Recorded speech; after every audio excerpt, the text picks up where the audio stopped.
Thank you for your patience, and we know it's a Friday afternoon, football season, especially for high school. So, look, I know that many of you already have obligations, but we do appreciate you being here. This is a very important topic, very important issue.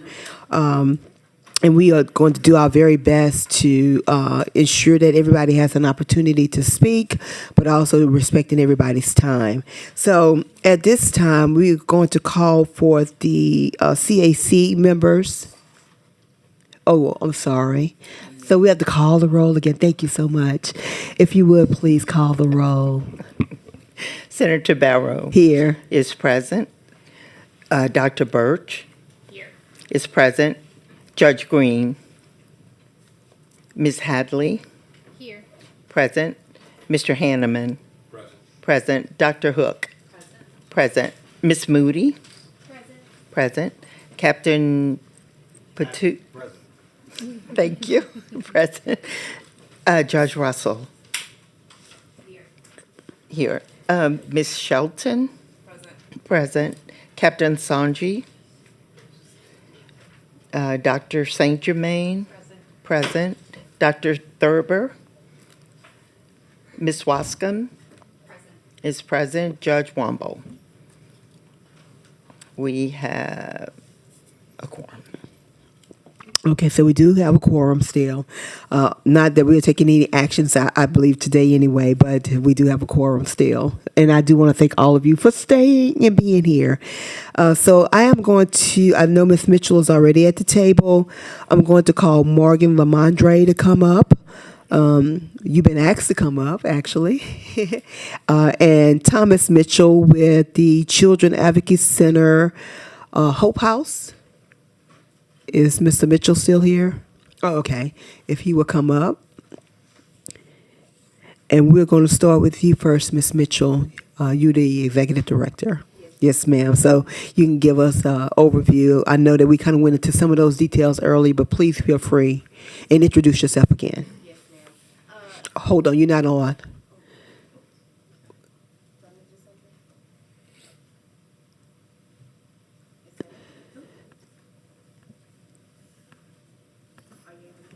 No. Oh, wait, now it's on. There we go. Okay. Okay, perfect. Thank you.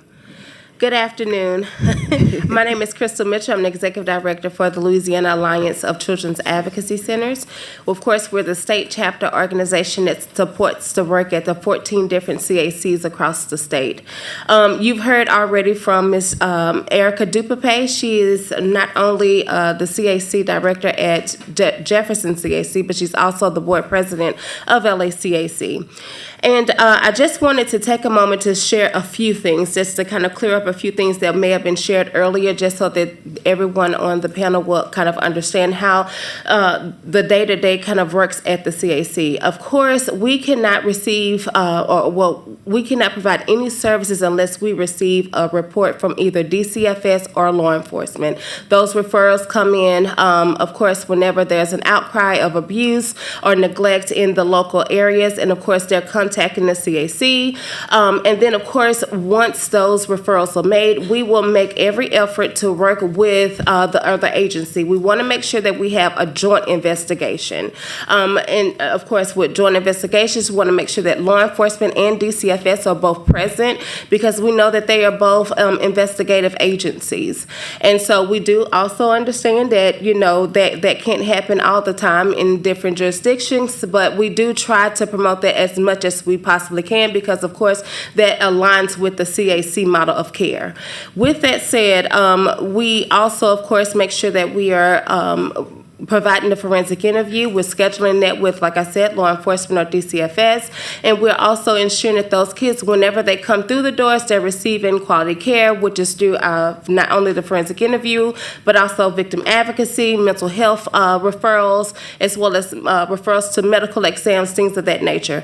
But I always love to say about the MDT model is truly, or the MDT team is definitely the heartbeat of the CAC. This is when we have every agency, including law enforcement, the district attorney's office, as well as the forensic interviewer, victim advocate, medical providers, and mental health providers. They all come together at least at a minimum, according to NCA standards, once per month. And when they are, of course, meeting and convening, they're discussing every case that comes through the door of that CAC. Last year, we served over 7,000 children. 7,563 children received care at a local child advocacy center. And, of course, that What's is that number again? 7,563. Okay. And so we that's also inclusive of those multidisciplinary team meetings as well. And so in order for us to have the ongoing communication and to ensure that none of these cases are falling through the cracks, we are working alongside our MDT partners to make sure to strengthen the collaboration when it comes to these cases. Also, with us having the DAs there, the district attorneys that's there present, we are also working alongside them, of course, letting them know about any cases that we may have and really getting their input on what we need to do moving forward. So ultimately, the DA is the one who kind of holds that piece and, of course, kind of works alongside all of the members to figure out how we can best support that child and that family. So it's not just the child that's receiving services. I always want to say that as well. It's also that family, that non-offending caregiver and their siblings. So going back to the law enforcement piece, which we've heard a lot about, Yes, and you ma'am. said that the DA actually kind of is the one who kind of drives a little bit what happens to some degree. Well, they work alongside us, Okay. work alongside all of the members that's a part of the MDT team. And so ultimately, you know, they do have the final say. Say, for instance, if law enforcement says, hey, we don't have enough information. Y'all help me with this. Yes, ma'am. Law enforcement to me means officers, but when y'all say law enforcement, you guys are talking about DAs. No. It's law enforcement Yeah, okay. officers. Yes, ma'am. Okay. Okay. So I don't want to use it interchangeably because you just say the DA actually kind of follows or makes the decisions or kind of drives. Right, and so I was giving an example. I was thinking, okay. So with law enforcement, say for instance, if they say, hey, I don't feel that we have enough information, you know, to press any charges against this person, then the DA can say, hey, no, I do think that Gotcha. there's probable Okay. cause or there's some things that we can kind of look at. Okay. So I just wanted to kind of clarify that piece as well. Okay. So yes, ma'am. take me through an example, and maybe what I like to do, and this is just me. Maybe this is something we can do together, me, you, and Senator Hodges. We can go and we can sit in on you guys going through that process of how you are determining whether or not this is a case that is going to be pursued, right? Because I like to understand the variables that are utilized to make that determination, because what I've heard, it seems like oftentimes law enforcement kind of dictates that it may not be worthy of going further with or trying to do an investigation, or that it wouldn't hold up in court. Right. Yes, ma'am. So, and I would just say, I know that, of course, we would just have to, of course, get some permissions and all of that done, confidentiality statements and all of that signed, and then, of course, work with the local DAs to make sure that that's, you know, that we can have you all to come and sit and observe one of the MDTs. But, yes, ma'am. Okay. I think that would be very helpful. We can work through what the logistics would be so that everything is that we are respecting the privacy, et cetera, and all that kind of stuff. But we just want to see procedurally like what happens and what is taken into consideration in the conversation actually that is being had at the time when you Right. guys are kind of vetting or going through a case. Yes, ma'am. Okay. Ms. Wascom. So I have a question for you, which will lead into my question for Ms. Lamondre. Is that okay? Senator Barrow? Okay. My question for you specifically before I ask Ms. Lamondre is, do y'all do hospital accompaniment for forensic exams? The medical exams?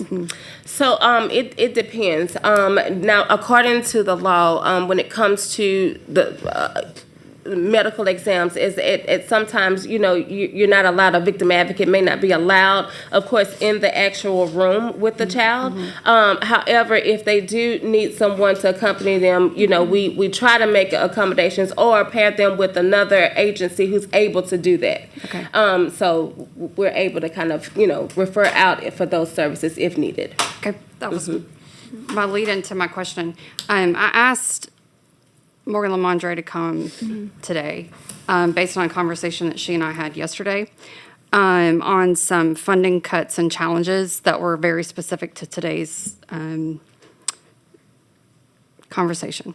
So my question is to Ms. Lamondre, can you share with the task force about how funding cuts and challenges will affect hospital accompaniment for forensic exams within your organization?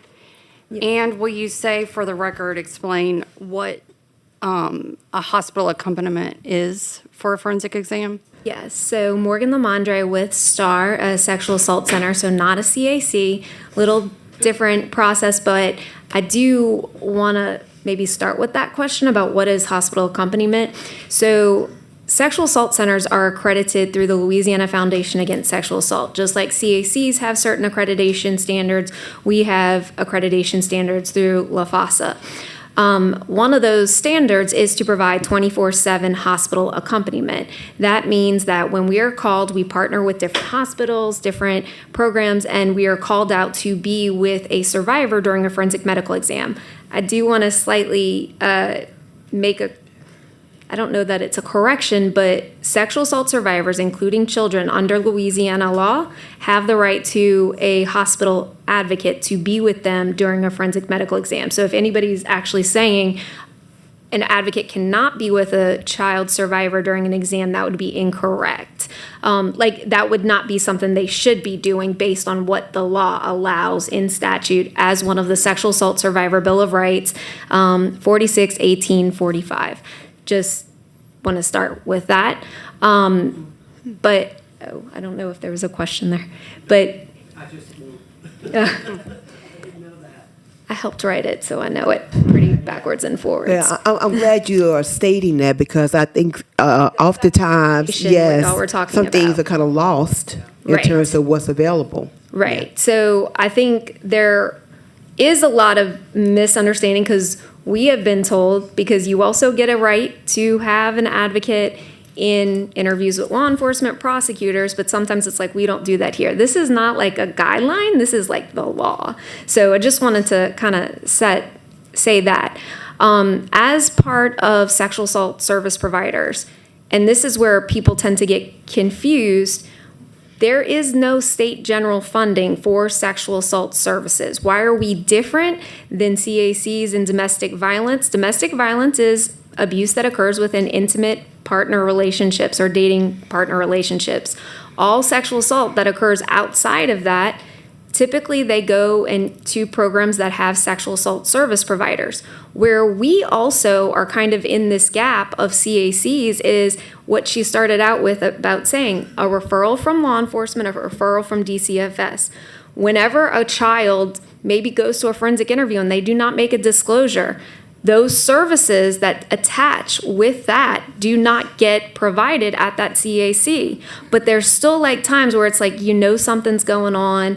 And I see you shaking your head. I want to be very clear. The CACs in our service area do not provide services unless there has been a disclosure or there is an active case in law enforcement and DCFS. I can provide you with those CACs. With that being said, they'll send referrals to STAR or other sexual assault service providers to see those children. We do, because we don't have any requirement there's an active case or anything is being investigated, and we have that relationship where that is what is told. So if that's not part of a standard, then we kind of need to know that, because again, we're not getting any state funding for serving those children. We also provide a hospital accompaniment for children when we're called. But to the point of being asked, as of October 1st, I know this is really primarily affecting the two centers that have no state funding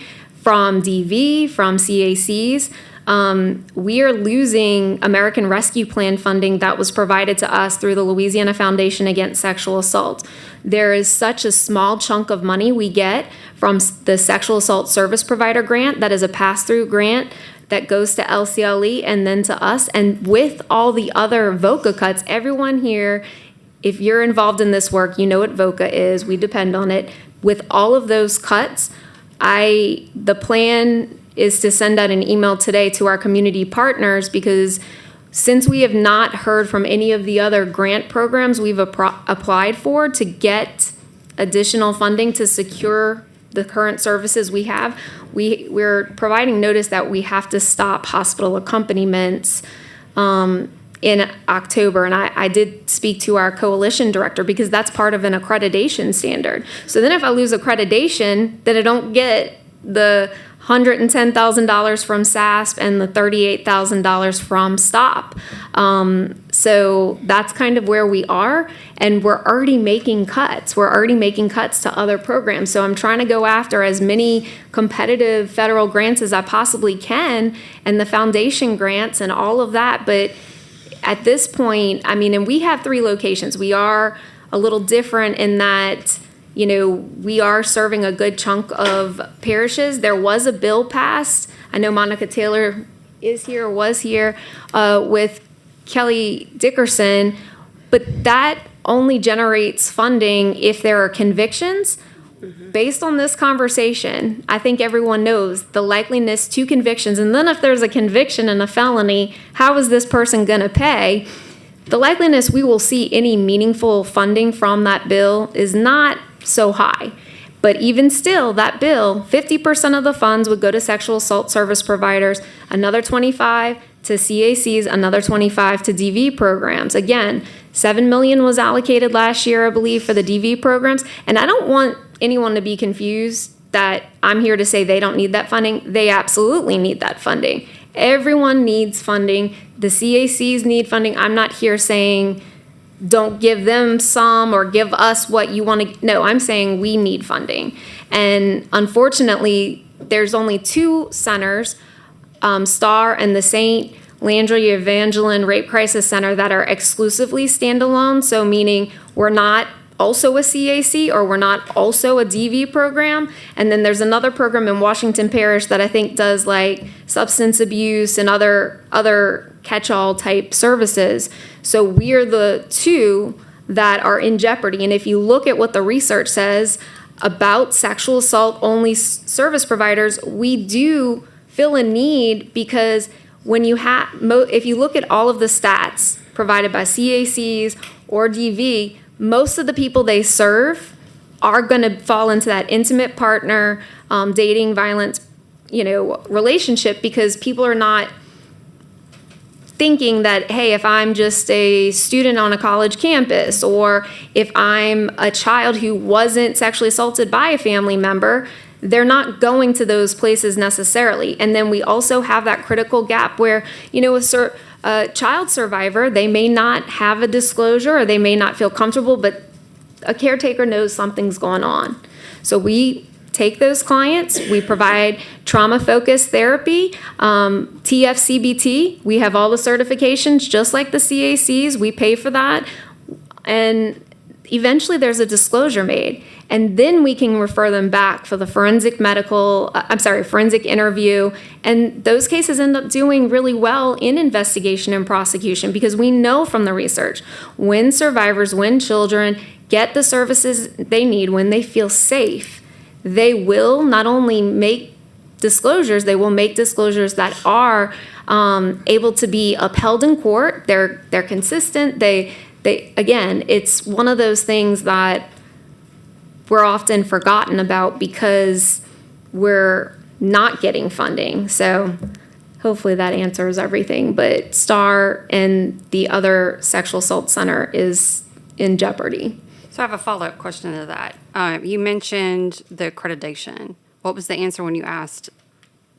I mean, I think that he knows that we need to pause in order to restructure our service delivery model. Mm-hmm. He doesn't want us to not provide, because everyone knows why it's so vital for us to continue to provide accompaniment to these appointments. I mean, there are times, because we train our advocates to know the law, and we're not interfering in investigations. We just step in when we can identify children who are in crisis. I mean, there are still hospitals that don't have access to trained medical providers, and there have been times our advocates very much intervene before a speculum exam is done on a child. So, I think that we are absolutely needed, and Raphael understands, because if we don't have the money to pay for people to do the services, I mean, we kind of don't have any choice. Well, and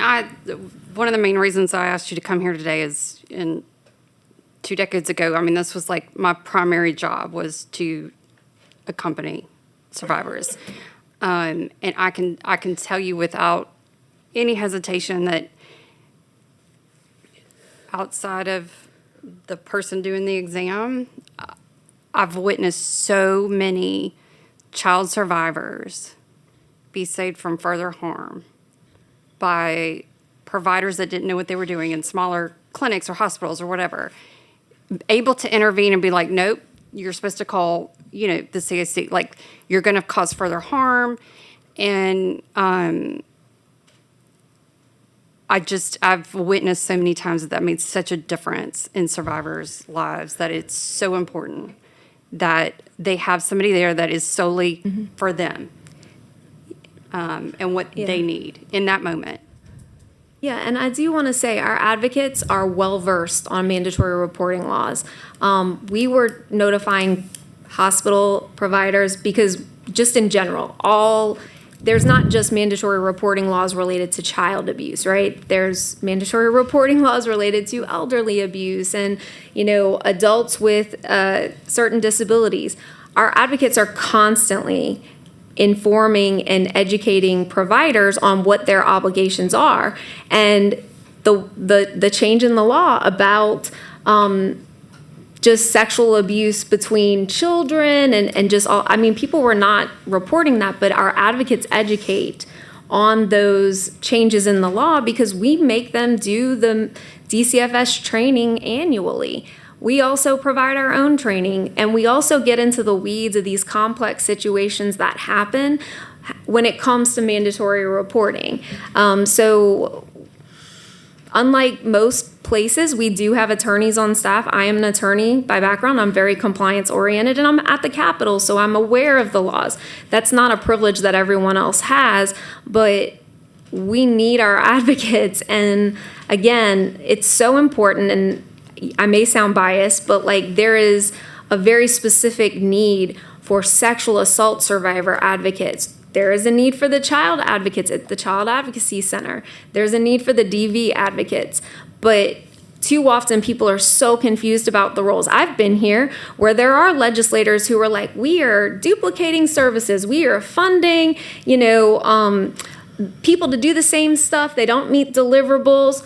There is a specific role that each of us play. There's also human trafficking service providers. We work in partnership with everyone, and there is a role for all of us to play. We need funding. Louisiana is one of 3 states in the country that does not provide funding for sexual assault service providers. I'm glad you clarified that because I'm glad you stated it that simple in terms of how each one of these departments, while they have there could be some similarities in the delivery of services, you need your own budget, right? You need to be funded all separately, and it's not a duplication of services, because I've heard that too. As a matter of fact, I was just getting ready to bring that up. Today is September 26th.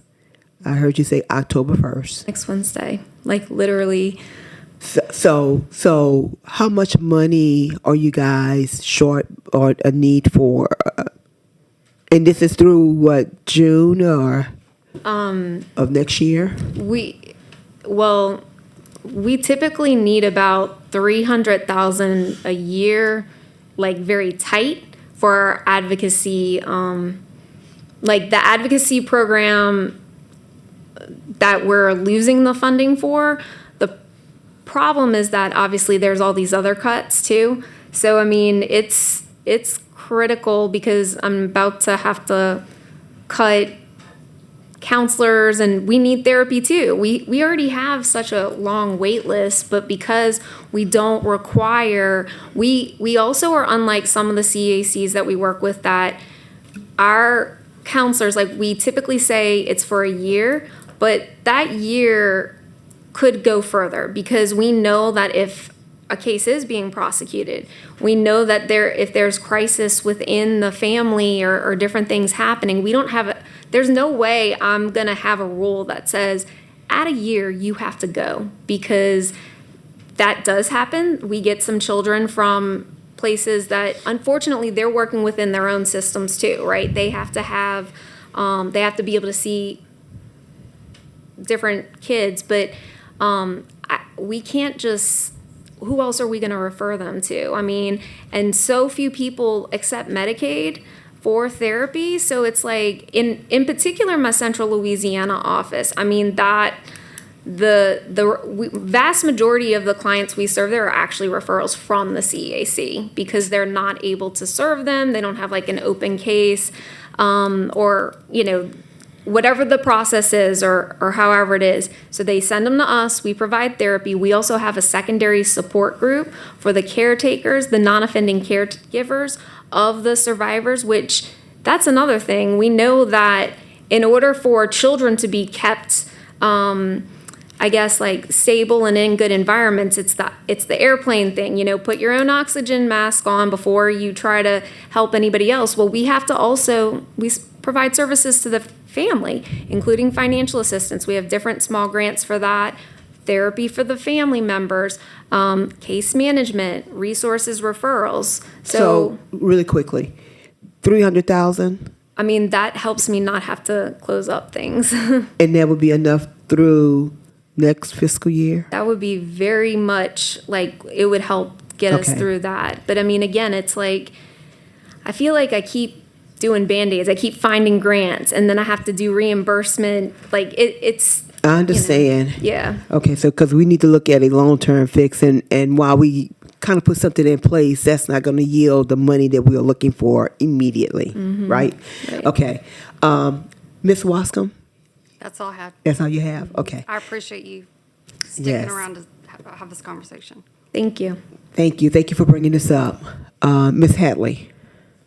I just wanted to bring clarification to the CACs. Whenever we have a child that comes through the CACs and is provided a forensic interview, that's all that child needs to receive our services, disclosure or not. They still can receive free counseling that our CACs will provide. Also with our counselors. When you say your CACs, our CACs. your CAC, All or 14.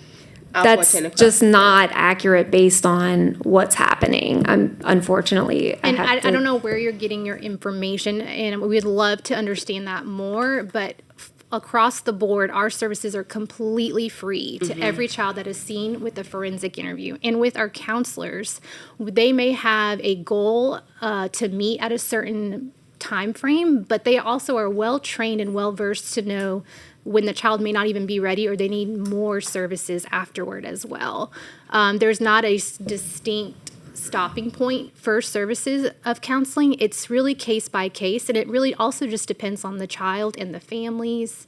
But we will not stop services if we still see that I'd child love needs to that. connect you all with my Central Louisiana staff, because that is just, it's not just Central Louisiana though. I mean, it's not to put blame or anything like that, but there Right, I are don't just think certain you are. realities of things that are happening. And I don't know that all the centers are aware of this, if that's the case. Right, and that's why I want to discuss and let you know that's what's supposed to be clear across the board, but we would love to dialogue more to know where this information is coming from. Well, I'm glad that this is coming to light so that we can address it, and so that if there is a breakdown in communication, we're going to get this taken care of. Okay. Thank you, Ms. Hadley. Representative, Follow up with about that? Who should I connect about You can that? talk to me about it, and I I'll just give you said my Ms. card. Erica. Okay. All right. Representative Edmondson. Ma'am, thank you, Madam Chair. Ms. Lamondre, how you doing? Great. So the piece about, I knew what I was going to say, and then we've talked about all this other stuff, and I forgot my question, but the piece about accompanying a person. Okay, so were you in here for Dr. Kavanaugh's presentation? Not the entire presentation. Okay, but enough to know that she was working with a 14-year-old boy that had been sexually molested by a paraprofessional at school. Yes. Okay, so without a conviction and how that sort of got away, would y'all have been able to accompany that child to, say, talking to law enforcement or you would have? Yep. Yep. And I will say there is one nuance though, because I heard her say Jefferson Parish. Uh-huh. Jefferson Parish, their coroner's office program, and we've talked about this, they are not accredited certified victim advocates, but their coroner's office has its own advocacy program. So I don't know how that works. I know they sometimes refer survivors to us. My personal belief, this is nothing against the coroner's office. I believe that is inherently a conflict of interest because the role of a forensic medical examiner, because they also have SANES, is distinct from an advocate. And when you're in that field or in that space in law enforcement, I think that there's certain things that there's just a conflict for there. issues, yeah. And we are trained to know the person's rights and to explain to them their rights. And sometimes there can be conflict, right? There is conflict between law enforcement and advocates at times. We train them on how to handle it appropriately and respectfully, and also not in front of the survivor, right? But yes, if we have been providing accompaniments, we've done it to Jefferson Parish. It is a place where we do have to bring copies of the law to remind people that it's not a guideline. Okay, that's okay. Yeah, You don't have a problem but we doing do. that. We do. Right, okay. So, but you could have done that, and it's my understanding, I'm not sure, and Dr. Kavanaugh's gone, but I don't think there was a person to do that. Was there a person to do that? She can't answer To from there. accompany She can't answer from there. We're going to bring her back to the table. Yeah, okay. Okay. Yeah, I mean, if we were never, if somebody didn't call us like Right, for yeah, anything okay. like that, or But they you would may have been not have been available, aware. you would have been able to do that if they Yeah. had. I will say STAR in particular, so we are not accredited for New Orleans, St. Tammany, and Jefferson, but we have a location in New Orleans. We've been providing the services in those parishes for quite a while because a donor in the area came to us and said, we did the research. They had a family situation and they saw the need for having sexual assault specific services in that community. So we were able to expand into that area with that private donor. But again, that's obviously the gold standard of, funding happen for a every day, senator, yeah. Right, for a yeah. center but it's specific to that center we have. So, but because we're not the accredited center, because there's these other centers that are technically on the map, so to speak, and then Jefferson Parish has their own victim advocates through the coroner's office, we wouldn't have probably been made aware of that. So, Okay. but we've been in New Orleans for a while. Well, I'm just glad to know that there is a place, if everybody knows, for a child like this to be able to have someone to accompany them when they're speaking to law enforcement, when they're speaking to DCFS. Because it sounded like, and again, having worked with a lot of kids like this, that they shut down. They're not with someone that makes them feel comfortable, and so therefore they don't forward the information that they need to in order to. I will say, to the perpetrator. I'm not aware of if we're talking about what the law specifically says. I am not aware that the law extends to the right of a victim to provide accompaniment with DCFS. I would, as an attorney, would probably make some arguments about that being an extension of law enforcement or prosecutor or something along those lines.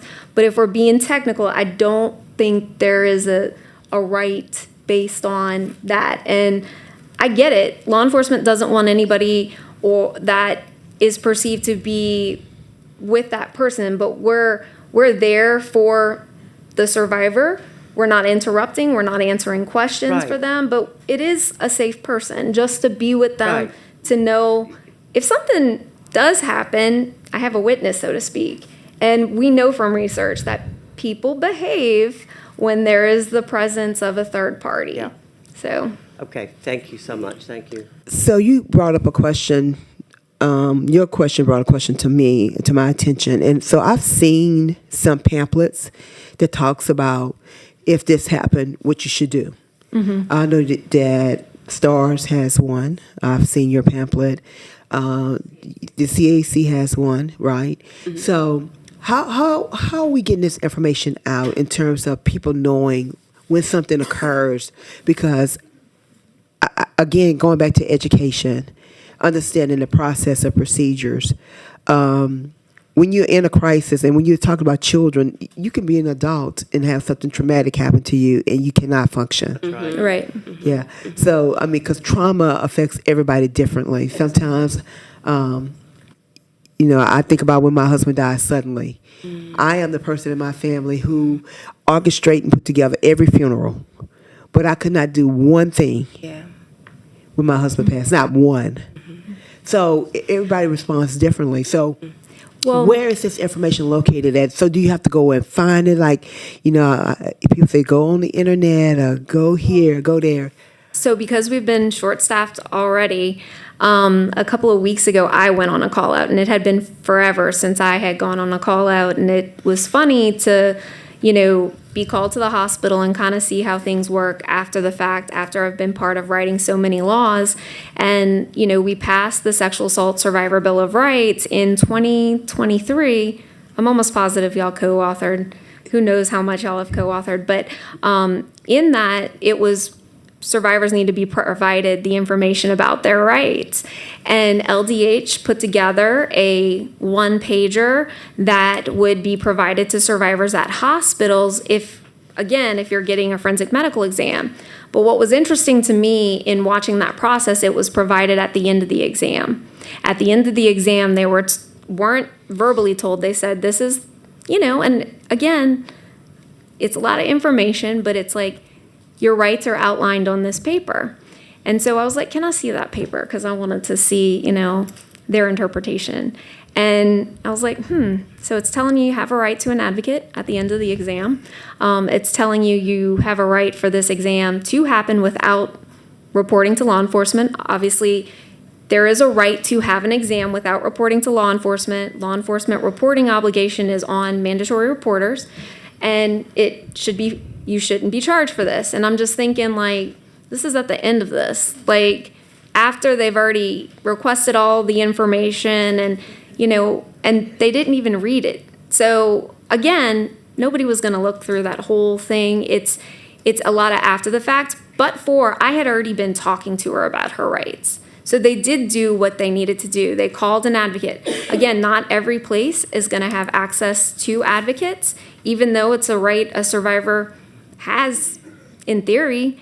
But again, funding, it's kind of like an unfunded mandate. We want that mandate for survivors, but you don't know what you don't know. So again, like finding the rights, I would love to see posters, right? Like right as you walk into an ER, what could happen? I mean, because again, you're not And that's simple. Googling. Yeah, you're That's not simple. That's something we should be able to do.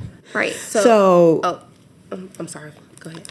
So as it relates to some of the, and we're going to talk a little bit more about the whole funding piece, but with other states, because you said we are the only state, right? One of 3 states. I One of 3 believe. states, okay, that don't. The other states, is this actually a part of the state budget, or is it? Yeah. So, state general dollars. There are different states that also have funding mechanisms based on how they fund it. The ones that stand out always to me are Texas and Illinois, where they have a sexually oriented business fee for patrons and all because of the link between alcohol being served in adult entertainment, basically strip clubs or sex type clubs, and sort of the objectification and all that. So Texas generates so much money. I think they use funds to pay for sexual assault forensic exams, sexual assault nurse examiners, sexual assault service providers, as well as early childhood education with their fund. I mean, Texas is Texas, but they like to. Okay, we'll talk a little bit about that later. I was just wondering how they actually funded. Was it coming out the general fund, or there was some other? Yeah, like some states, it's just a line item on their budget. Kind of, I believe I think that's how it's working for CACs and DV programs in the state right now. There is like a tiny fund from, I think, marriage licenses that goes to DV for the DV statewide hotline, but there isn't like, I don't think there's like a special generation. Now, there is a special generated fund for sexual assault forensic medical exams. The unclaimed unclaimed slot machine tickets of those who essentially go to a casino and let's say, it's $3, so they don't want to wait in line to cash out. Those quarterly get submitted to the Crime Victims Reparations Fund, and within the Crime Victims Reparations Fund, there is the Sexual Assault Fund that funds the exams. Gotcha. So again, it's just for the exams or health and healthcare related stuff, and lost wages for survivors. So certainly after this, I'd like to talk a little bit more about some other creative ways we can look at funding that. But I do want to try to see how we can alleviate the immediate need. Ms. Shelton. Just had a quick question for Morgan and Crystal.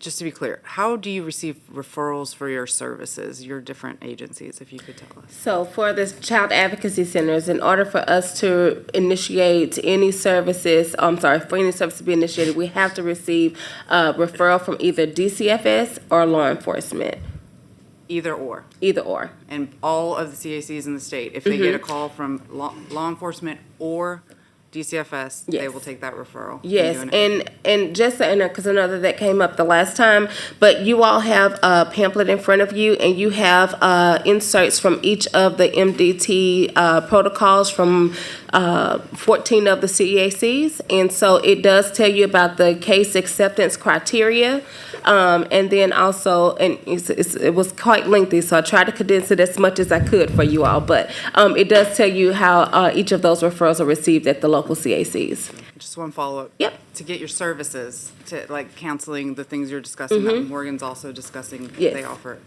They That have we to have that have to referral. have a Mom referral. can't show up and say, I'm Yes. concerned. Mhm. Okay. So, and I want to say with hearing that, maybe, and I'll double check my understanding of the CAC thing, I could be misunderstanding in that what we may be seeing is that DCFS or law enforcement won't do the referral to the CAC because of whatever reason, and that's why it's not initiated. So it could be that, and not so much as a, oh, you didn't make a disclosure or something along those lines. But I would suspect that that's where the gap is, in that a child has maybe made a disclosure to somebody, or there's something, and then there isn't that next step of a DCFS or law enforcement referral for the interview, and that's where maybe the disconnect is. So you would provide services, though, if a mom or dad or caregiver shows up and says, Absolutely. I've seen some behavior that is concerning, I think there needs to be therapy.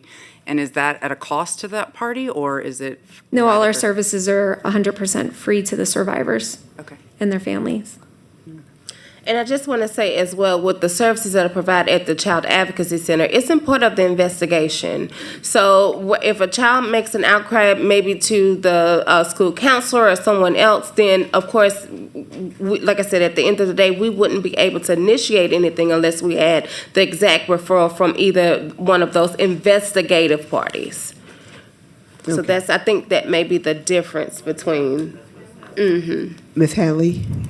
I also want to say all our CACs have a signed MOU with our multidisciplinary team. And in those MOUs, law enforcement, they have signed that they will abide to refer those children that make those outcries to their local CAC.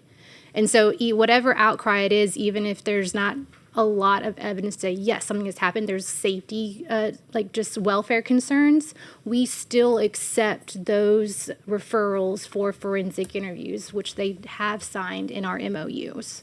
I mean, I do want to say there are not every law enforcement agency that are even doing forensic interviews at the CACs. They're doing them acutely in that moment, trying to do them in a hospital room with children and it without trained forensic interviewers. So that absolutely happens.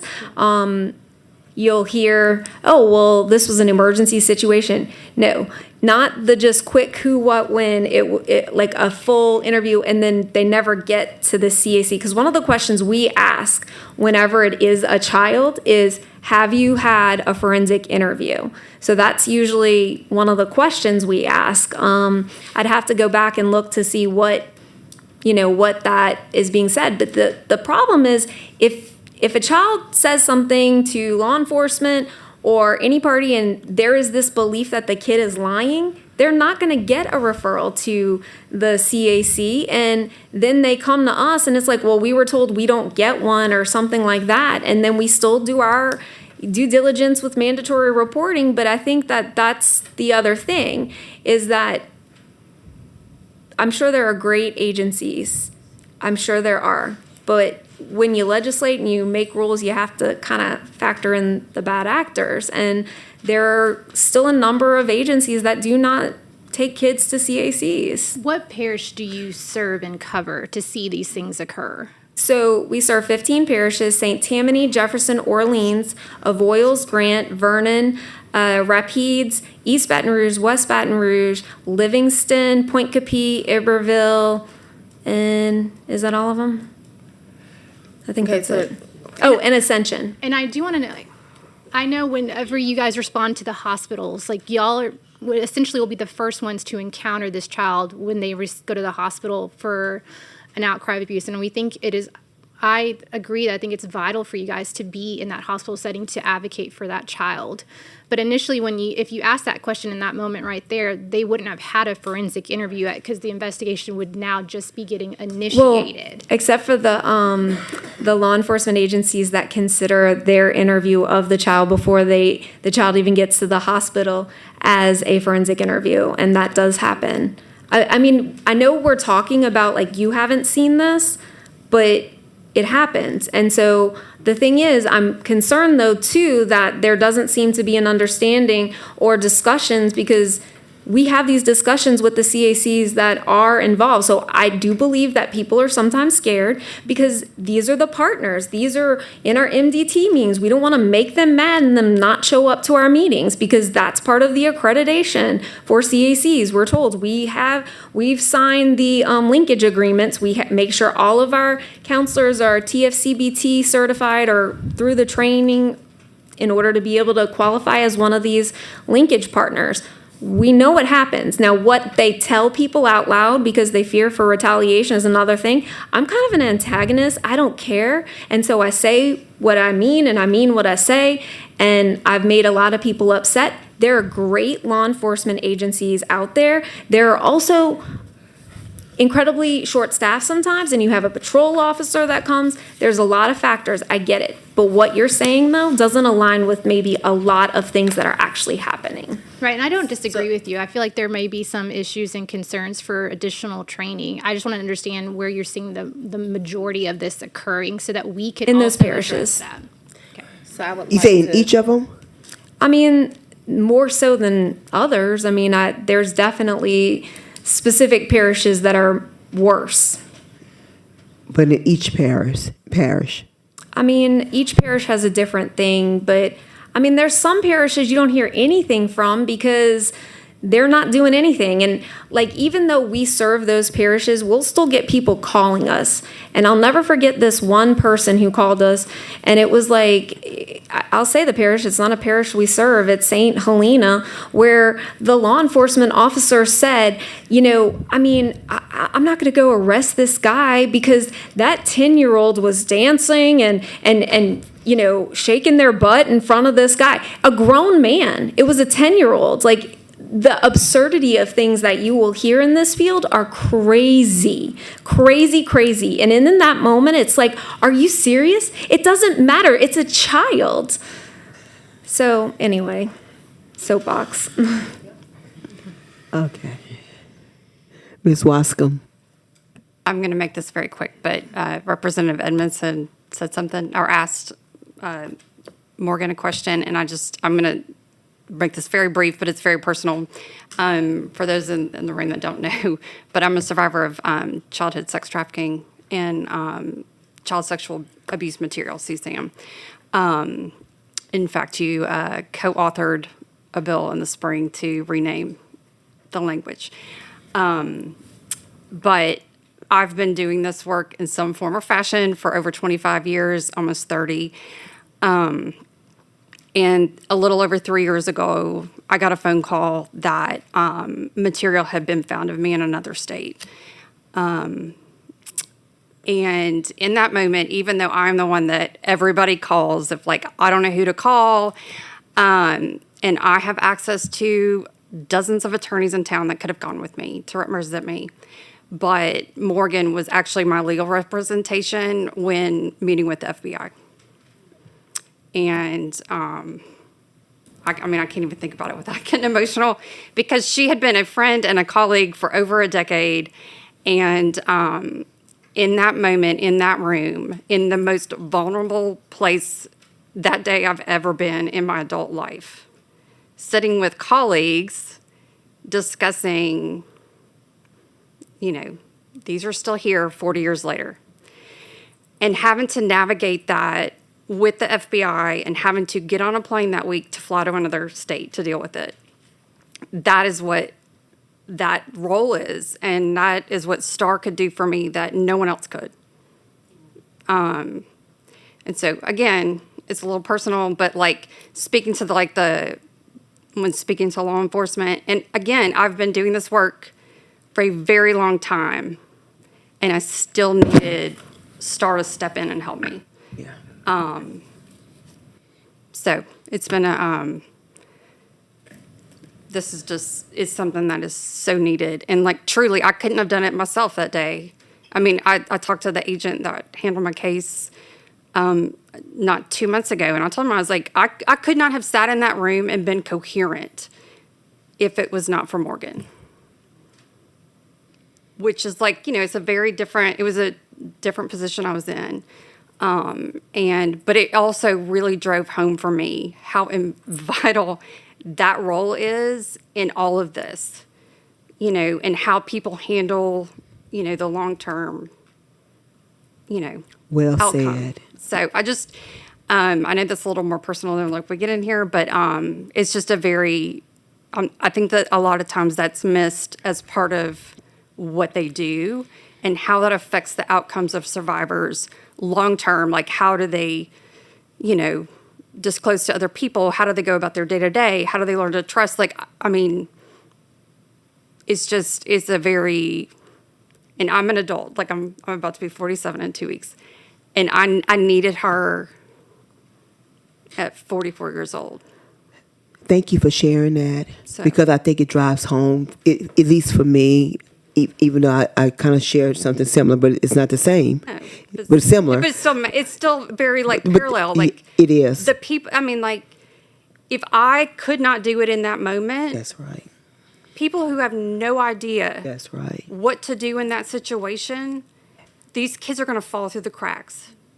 That's Period. right. The end. Like That's the right. most well-meaning parents, guardians are not going to know what to do, and that is why the services matter. That's why the services matter. That's why this task force is so important. Mm-hmm. And that's why we need to really address those gaps, right? Yeah. So it doesn't happen. So, So thank you, thank I you. just wanted to like, and like That made it so real. Yeah, I mean, I know it's a little more personal when we get into in here, but it just, I have very, very firsthand experience with on being both sides of that situation, and it matters. Thank you so much for sharing that because it does. Yeah. Thank you so much. You've been very patient. So we'd like to hear from you, please, sir. Will you introduce yourself? Thank you, Madam Chair, and thank you, Ms. Wascom, for your bravery and courage and resilience in sharing some of your experience. And Morgan and Star are invaluable partners in this fight. My name is Thomas Mitchell. I'm the Executive Director of Children's Advocacy Center Hope House, serving the 22nd Judicial District, which is St. Tammany and Washington parishes. We have locations in Covington and the city of Bogalusa. I do want to start out by saying I would caution everyone in acquiring and interpreting more subjective experiences. I deeply respect Star and Morgan. However, I would highly contest that those behavioral patterns that were described are emitted within our area. And if they are, then I would really welcome investigation into law enforcement performing any sort of forensic interviewing. I highly doubt that that's taking place, and if it was, it would be a breach of our protocol, and I am 100% certain that they would be reprimanded as a result of that. So if it has occurred in any way, we would want that brought out to light. We provide another element that the committee has heard that I think is important is that any child who receives a forensic interview is going to be provided with NCAC certified victim advocacy services. So that child is going to be provided with family advocacy, wraparound case management for information referral, crisis intervention. It doesn't matter whether the child is disclosed or not disclosed, or gets there and says, I'm not even going into the interview room. Every child is going to be provided with high quality family advocacy. Also, the forensic interviewing process will determine that case being placed, of course, on an agenda for the multidisciplinary team process. And I think that what I've heard in a lot of the testimony today is the need for structure and standardization of that MDT process. And I think many people have referenced where do we start or how do we make something simplistic. We could look at what works in other states. I know that some states utilize a very standardized approach that generate a lot of objectivity and positive outcomes for kids. I want to answer any questions from the ground level, but before I do that, I did want to comment on Dr. Kavanaugh and I thanked her earlier for sharing the experience of Timmy.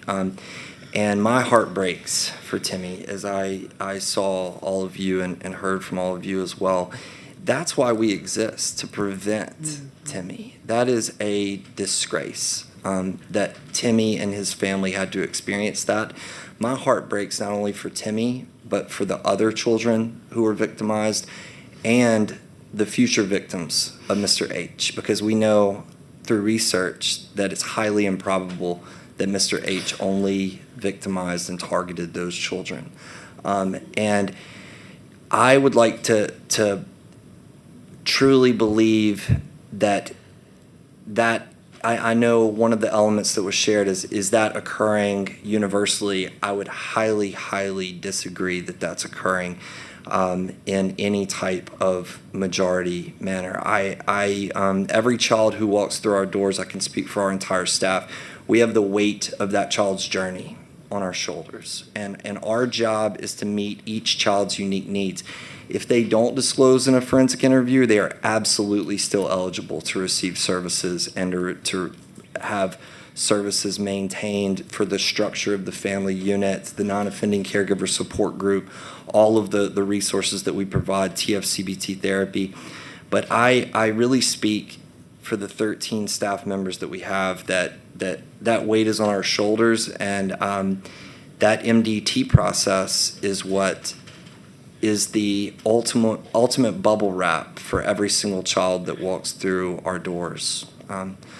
So thank you for allowing me to speak. And two other points of clarity: if law enforcement declines to prosecute, if law enforcement declines to proceed with a case at MDT, it's the job of that MDT at that case review to step up and confront if we believe that a case is abuse substantiated, perpetrator substantiated, ASPS, then the district attorney is going to indict. They're going to proceed with a grand jury indictment regardless. I've been in multiple MDTs where law enforcement, in the case of Timmy, is saying, you know what, I don't believe the kid. I watched him, I watched his body language, and I don't believe. I'm sorry that we failed to get through to you in a trauma-informed way. But the DA is sitting there and saying, we are proceeding, and I'm subpoenaing all of your case records and all the evidence for prosecution. And I see that every so often. Fortunately, we have a great MDT team, so it's not commonplace. And we use those opportunities for learning experiences. Second, a child should never be re-interviewed by law enforcement. Once the forensic interview takes place, we would bring that child back for an extended interview. That would be best practices. Law enforcement in our MDT district would never go out and re-interview a child. That's part of our culture and our standards. Lastly, we have specialized specialized forensic interviewing for children with disabilities. So we have one of the experts in our state, in the entire country, Kate Homan, who lives in New Orleans, who trains all over the country in interviewing children with disabilities. She's contracted, and she would come do that interview. If she's not available, our staff are trained in facilitating interviews with children with disabilities, as I know Miss Hadley is also. So those are my main points. I appreciate you all and your time and your dedication to this, and I can't thank you enough for your fight in our field. So thank you so very much, Mr. Mitchell. One of the things that you said, that if a family don't qualify, so when you say don't qualify, explain what that means. You mean don't qualify because they have not met the criteria that's warranted for them to actually be a part of the program? Well, one of the elements, yeah, and I think that's a great point. And for clarity, the CAC has 3 primary programs in forensic interviewing, which is evidence collection, which is the initial part, family advocacy, and then clinical mental health. It was shared earlier that if children at a CAC don't disclose, he or she would be disqualified from receiving additional support or resources. And I was saying that is false. Wholeheartedly. We provide services to all children based on assessment of their unique needs and what they need at that point. If they need attachment therapy as opposed to trauma-focused therapy, which is trauma-focused therapy is predicated on a trauma taking place. However, if the attachment relationship with the caregiver is more so disadvantaged, then we would proceed there. Also, we have many, many kids who never have a forensic interview at Hope House, where they were sexually abused in Nebraska and their family just relocated to the North Shore, or they had an interview somewhere else, or there was no interview in another state or another area, and then they moved to us and seek help. We absolutely have an open door policy in welcoming them to us. Okay. Ms. Wascom. But this question is for Mr. Mitchell. I need some clarity. Based on what you've just said, are you implying that Ms. Lamondre is lying about her experiences as a decade as an executive director? Thank you for the question. Not at all. Because it's offensive. Yeah, in no way am I implying that there's deception or any type of malicious. But you've used the word intent. false, and you would say that definitely has not happened.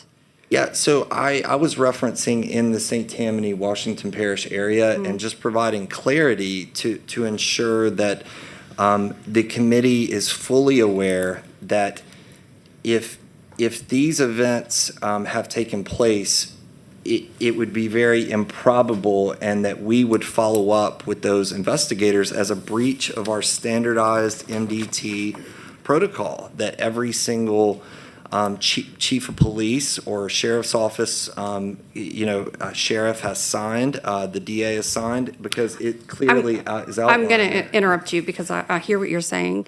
But you're also saying that it would not happen, it's improbable. But in your experience, are you telling me that you've never had a bad actor in all of your, I'm just asking. Yeah, yes, and thank you for the question, Ms. Wascom. I can unequivocally say to date, if you wanted me to start at January 1st of 2025, there has not been one forensic interview facilitated by any law enforcement member in the St. Tammany Parish or Washington Parish region. That you know of.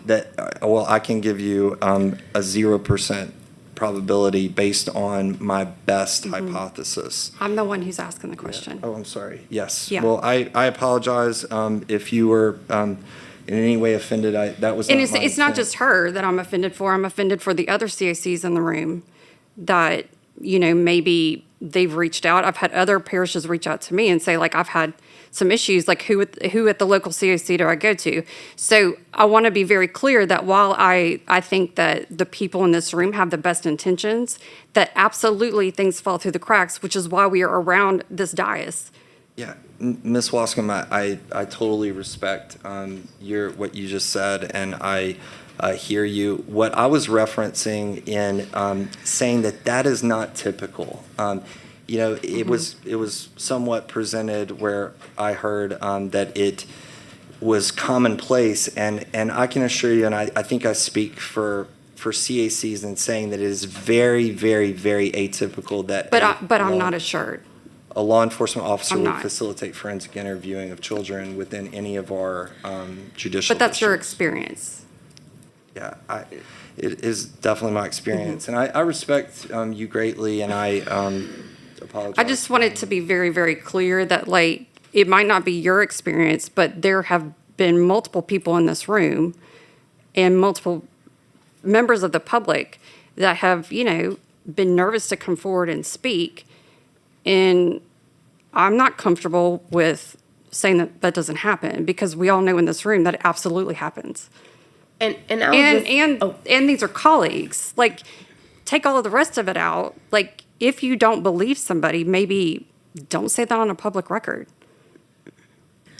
Yeah. I will just say this. I think that ultimately there's always room for growth, right? And no one is definitely perfect. So at the end of the day, I do think that, there are some areas that we can definitely improve when it comes to working with our law enforcement and with our DCFS partners. And all of the CACs are definitely committed to doing that.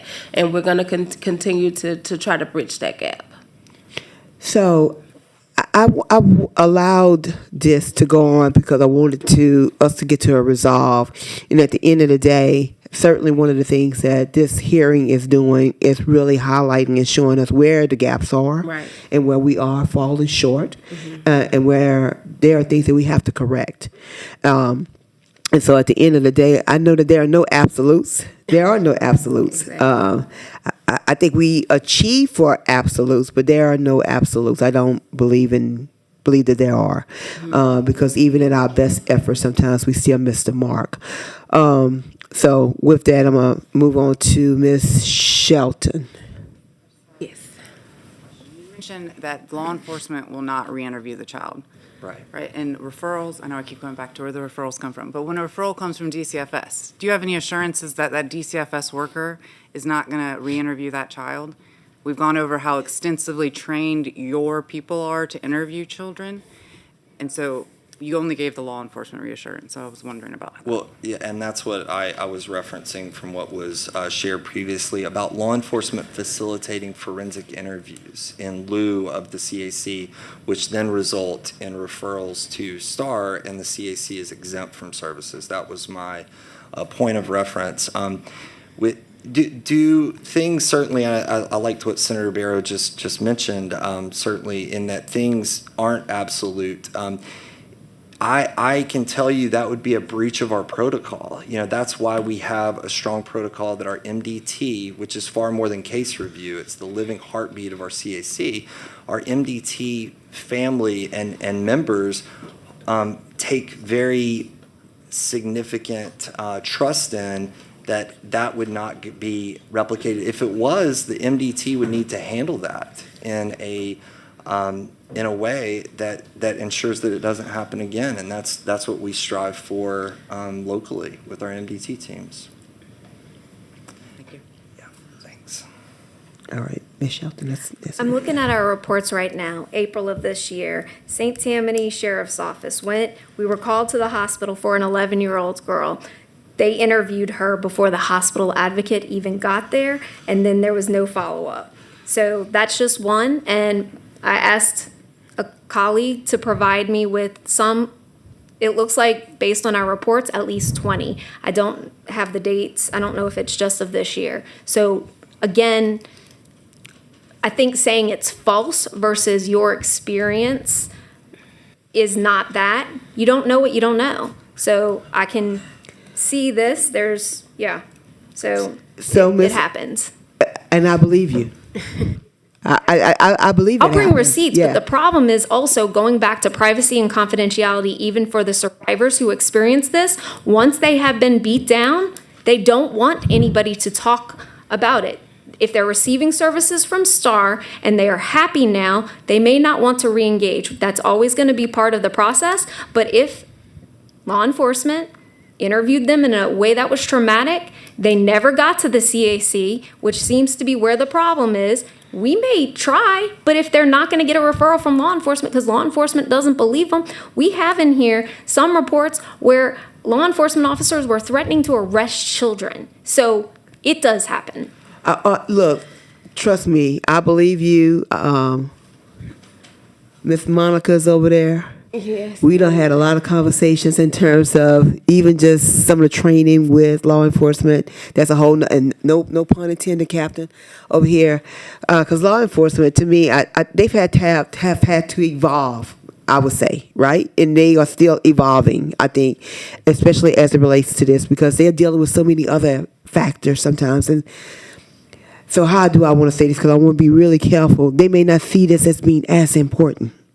They also, breaking protocol, what is the penalty for breaking protocol? Nothing.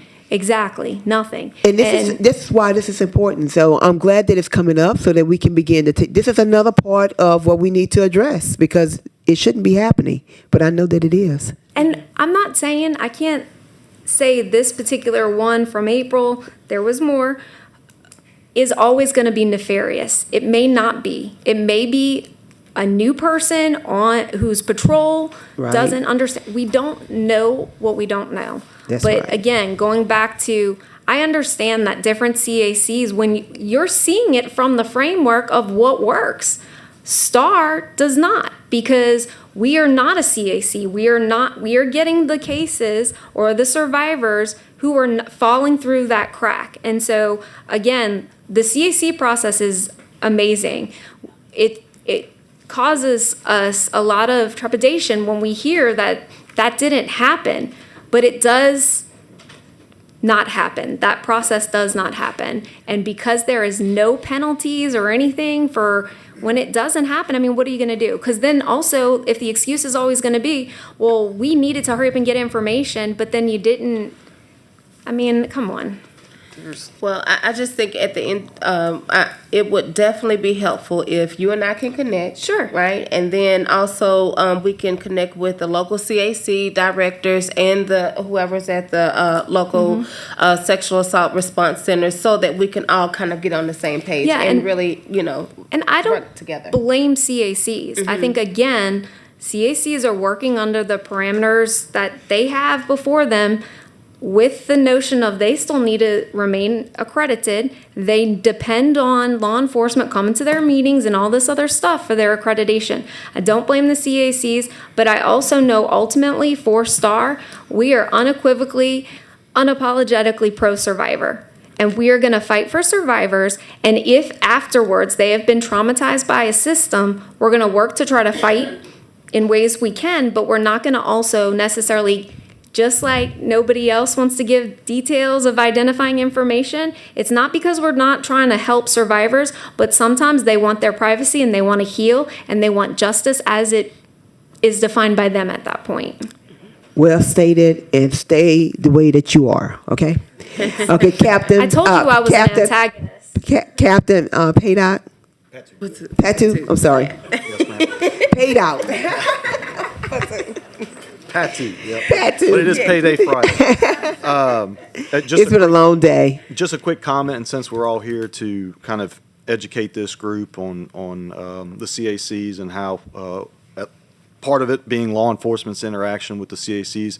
If each of you can relate in your own areas of operation, just to clarify that an MDT is not required before law enforcement arrives at a decision to make an arrest and move forward with an arrest, correct? That's correct. That is correct. Okay, The arrest just wanted to make sure that that comment was made by someone earlier, and just wanted to clarify for everybody here that that's not required. Okay.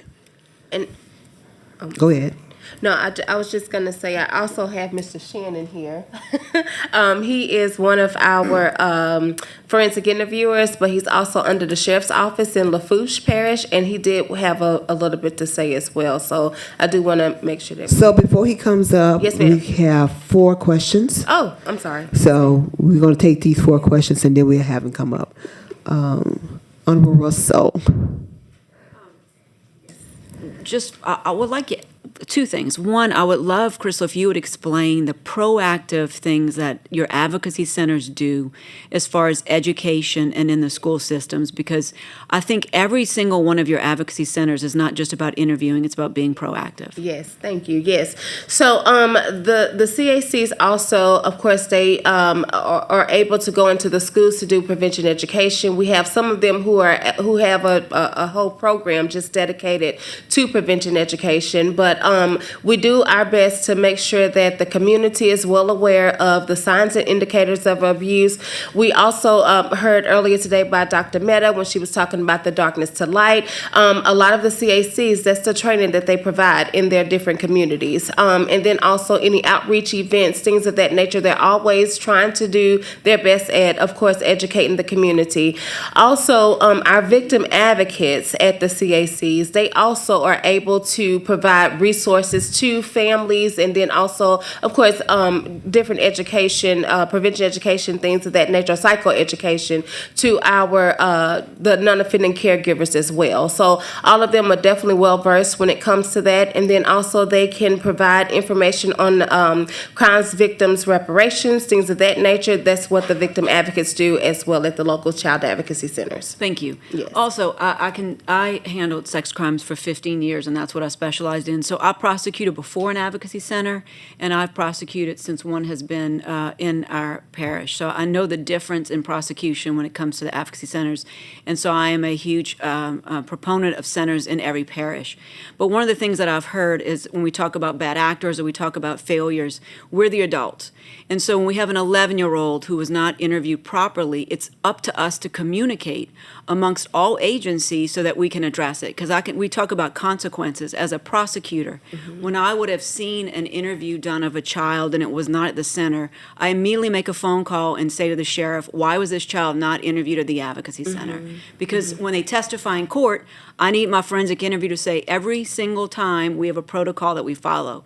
So the consequences often come from prosecution and prosecutors who are furious if protocol is not followed. Now, I'm not saying it is followed all the time, but we have to communicate amongst all agencies as adults, because when we fail, it's because adults fail to communicate. And so I would ask, if we do have examples, we would reach out to one another and say, this is what I know, because normally what we find out is the other agency had no idea that happened, and we're so angry with them, and we're furious, and we're feuding, but they did not know. So we need to know so that we can address where the shortfalls are. That's a good point. Thank you. Very good. Representative Edmiston. Yes, just real quickly, thank you, Madam Chair. Is there an assessment of any kind that's given to the child when they're referred to CAC? Yes. What is it? Well, it would be after the forensic interviewing process. Okay. It would be if the child makes a disclosure, we would then make an immediate referral for assessment related to trauma-focused cognitive behavioral therapy, utilizing a structured instrument to assess the intensity of the post-traumatic stress disorder. And what's the purpose of that? To identify that as one variable for admission into the therapy program if they needed therapy on site. So we served last year 618 children, but we have 4 board-certified therapists, so we can only meet the needs of approximately 200 of those kids to 250 in therapy, so we have to triage the highest level of care. Okay. You have those already lined out, who's going to see the most traumatized down to? To take the highest frequency, intensity, and duration Okay. of PTSD. What's the name of the instrument that you It's use? the CPSS, the Child Post-Traumatic Stress Survey. Okay. And we're licensed to use that by the University of Pennsylvania. And Okay. it gives us a quantitative score that lets us know anything above 31 is a high probability of PTSD criterion being met. And we use that as one variable in the assessment of the child's needs. Not the only one, but Not the only one. Just one of Just several. One of many. What are the other ones? Do you mind telling me? Yeah, a structured interview with the caregiver. Uh-huh. We also have a caregiver version of that that the caregiver completes, so we can identify Compare the two. the Mhm. differentiation. Many kids, as part of PTSD, avoidance is a strong symptom. Therefore, they might come in and say, "I'm not experiencing anything. Nothing's happening." And if we see a high level of avoidance, then we know that those scores might be lower, but we would take that. Okay. Thank you very much. Thank you, Madam Chair. Thank you, Representative Evanston. Dr. Hook. Follow up on if we were to look at other states to maybe improve our multidisciplinary team investigative process, do you all have recommendations for what those states would be that we maybe could look at? I think Tennessee has a wonderful model in the CPIT protocol, the Child Protective Investigation Team, where each person, each law enforcement and or DCFS has to classify the case as ASPS, AUPU, and those are That's a lot of acronyms. abuse substantiated, perpetrator substantiated, or abuse unsubstantiated, perpetrator unsubstantiated. Those are some of the acronyms that they have to classify, and then the team members vote. And they vote on whether or not to agree or disagree with the classification. And even if law enforcement says that they classify AUPU, which means we don't believe that the abuse happened, and the team majority votes that they disagree with that classification, then it's presented at a higher level, and the district attorney, of course, can proceed with indictment. So how does our process work at this time? For the protocol development, Yes. so that's actually at the local, within the local jurisdictions. So So it's not the same across the board? No, ma'am. So you'll see that in the protocols you have. But I will also say this, what some other states have done is which is called the MDT Enhancement Project. I will tell you, it has definitely been very successful. When I was actually a CAC director in Mississippi, one of my counties we piloted in, and actually when we initially began the project, I literally had maybe 10 referrals per year that we were receiving in that area. And so after we've implemented it, the numbers quadrupled as far as the number of cases that we received out of that area. So, but what this MDT enhancement project does is allows the child advocacy centers to have access to DCFS's intake or referral system.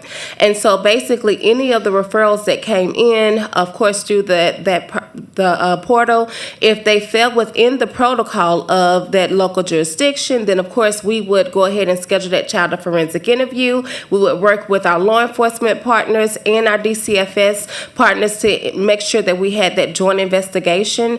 And like I said, definitely the numbers improved, but the kids ultimately received the services that they needed because they had someone who was kind of helping out when it came to the referral pieces. We more than one set of eyes was on all of the referrals. And so, and then of course, like I said, it definitely strengthened the collaboration between law enforcement and DCFS. We had where DCFS was actually calling law enforcement partners to go out on calls with them. And that's definitely what you will want. You want to make sure that we had that joint investigation. Now, it does take some funding when it comes to that because we had to have a MDT facilitator for each jurisdiction. And definitely that's something that I believe that would definitely be helpful for us. Okay. That's it, Dr. Hook? Okay, all right. Great. Dr. St. Germain. Mondre, I just had another follow-up question for you.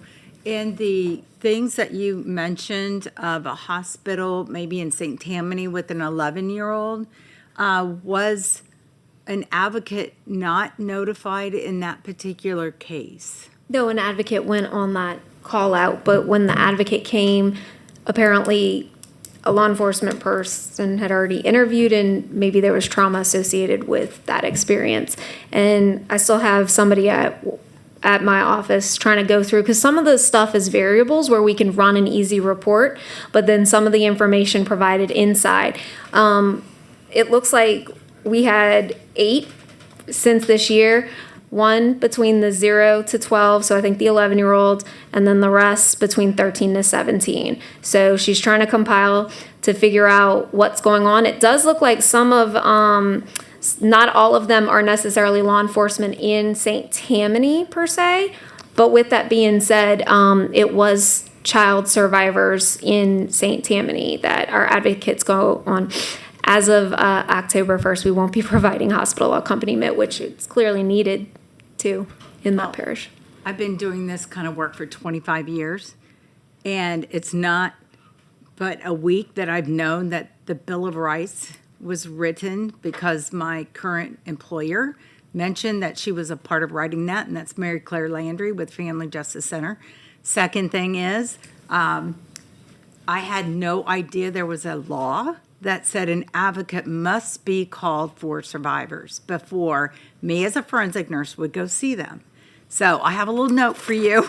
I want to connect, and I think I have a good connection here, that I think that needs to be proposed or delivered to every hospital emergency department. Now that I think, is it Senator Mizell is going to be working on a protocol to get a forensic nurse to see sexual assault Yes. patients in every hospital. Yes. I think, yep, you're still over there. I mean, There's certain things, and being a forensic nurse, and I'm going to tell you the honest to God truth.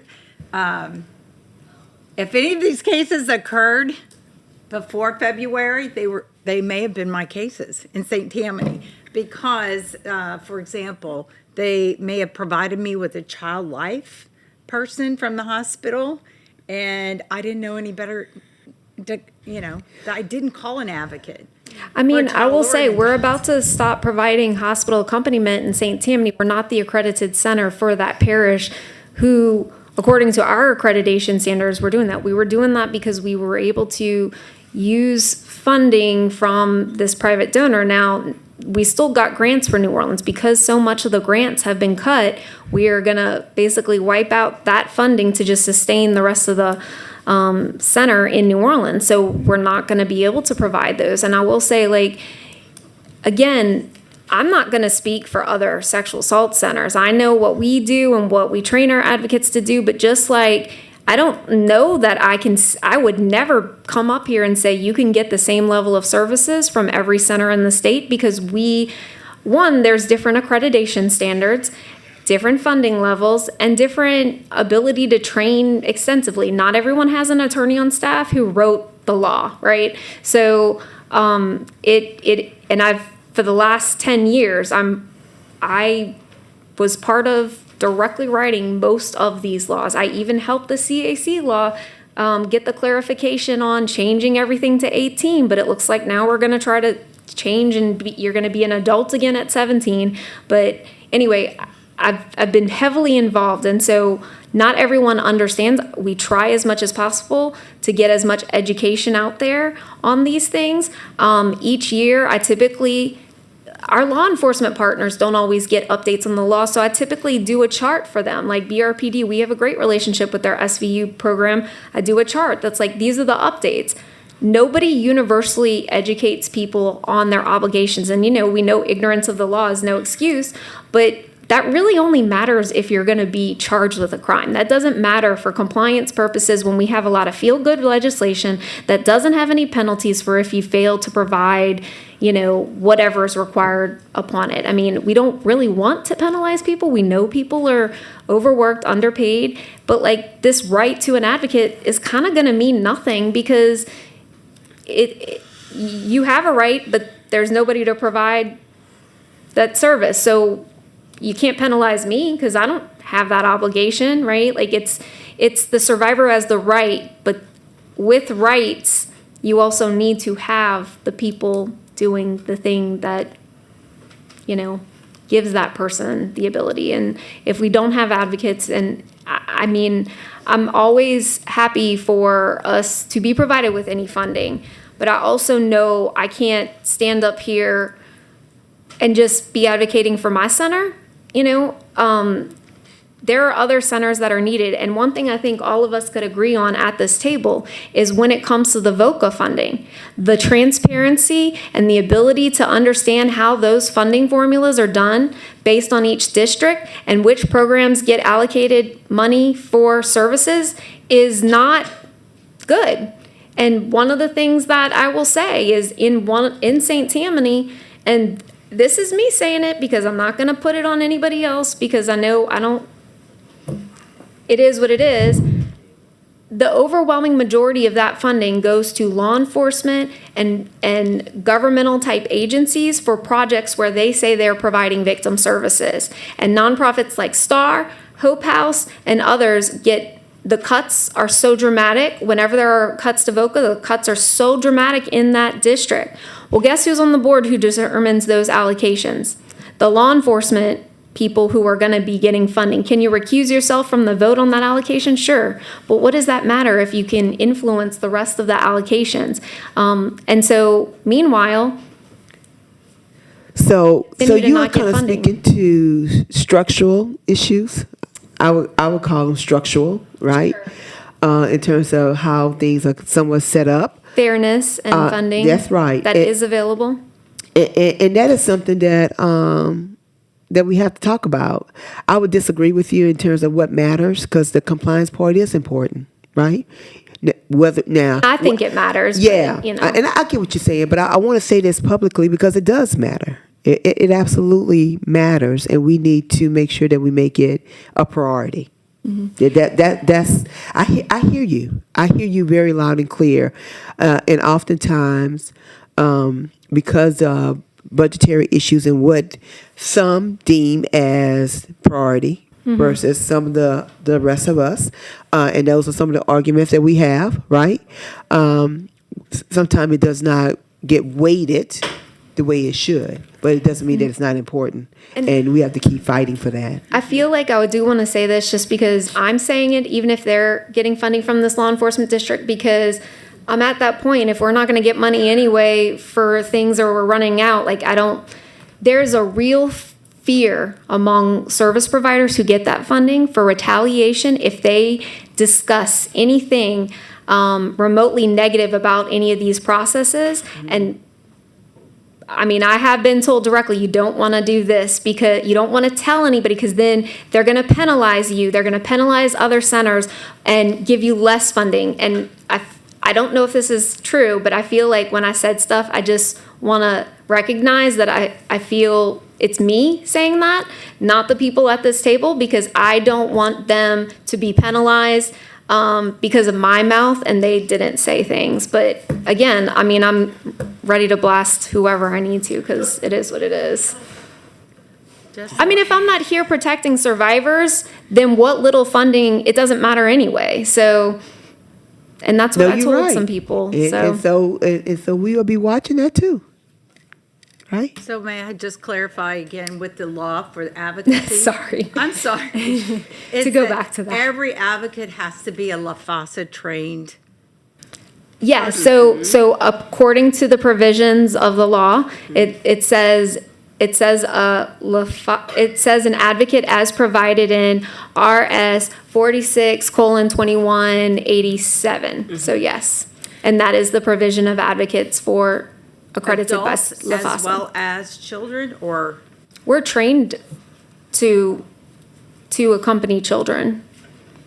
No, I was just clarifying because St. Tammany, some of those clients are adolescents. So, And that's where it seems to be there's maybe some gaps, because I feel like a lot of times people tend to think CAC interviews are only for children who are sexually assaulted by family members, not a teenager who was sexually assaulted by another teenager or something. And so that could also be where there's a gap. And I just also want to, just to your point, so that's the reason as to why I said earlier that the advocates from the CAC would not be able to accompany a child, because they do have to make sure that they have that certification that's there, and with the certifications from STAR. No, from sexual assault. it's LAFASA. it's I'm a sorry, from sexual assault LAFASA. center provided by STAR. Now, we did that in the law because oftentimes people will just say, "Hey, I'm an advocate," and they have no training. Right. Our advocates, at a minimum, have 40 hours of training. When we had to do our linkage agreement, they were like, "Oh, we know it's a lot of training. It's 25 hours for the CAC. We exceed the requirements for CAC training." So that's why we're able to do the linkage agreements. thank you. Well, thank you for highlighting that. I'm glad you brought that up because she actually kind of showed maybe where the gaps may be as well. All right. Thank you, Dr. St. Germain. Captain Pato.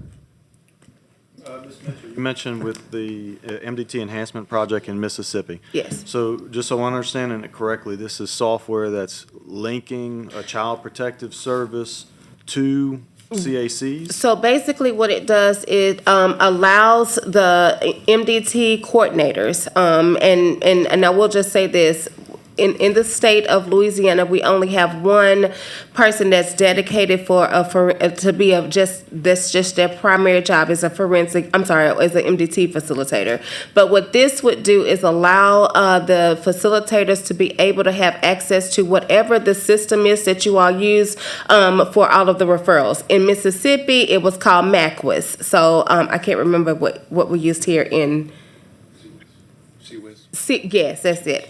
So it would allow each of the MDT facilitators to have access to it, but only in their region. And so they would be the only ones, as well as, of course, the CAC director. So no confidential information would be shared with anyone that's not privy to that information. But it would allow them to have access to that. And then, of course, if those referrals, if they meet the protocol that has been established in that jurisdiction, then they would, of course, make sure that they're contacting DCFS and law enforcement to make sure that they're referring those cases to the CAC for a forensic interview, and then, of course, for any other services that are needed.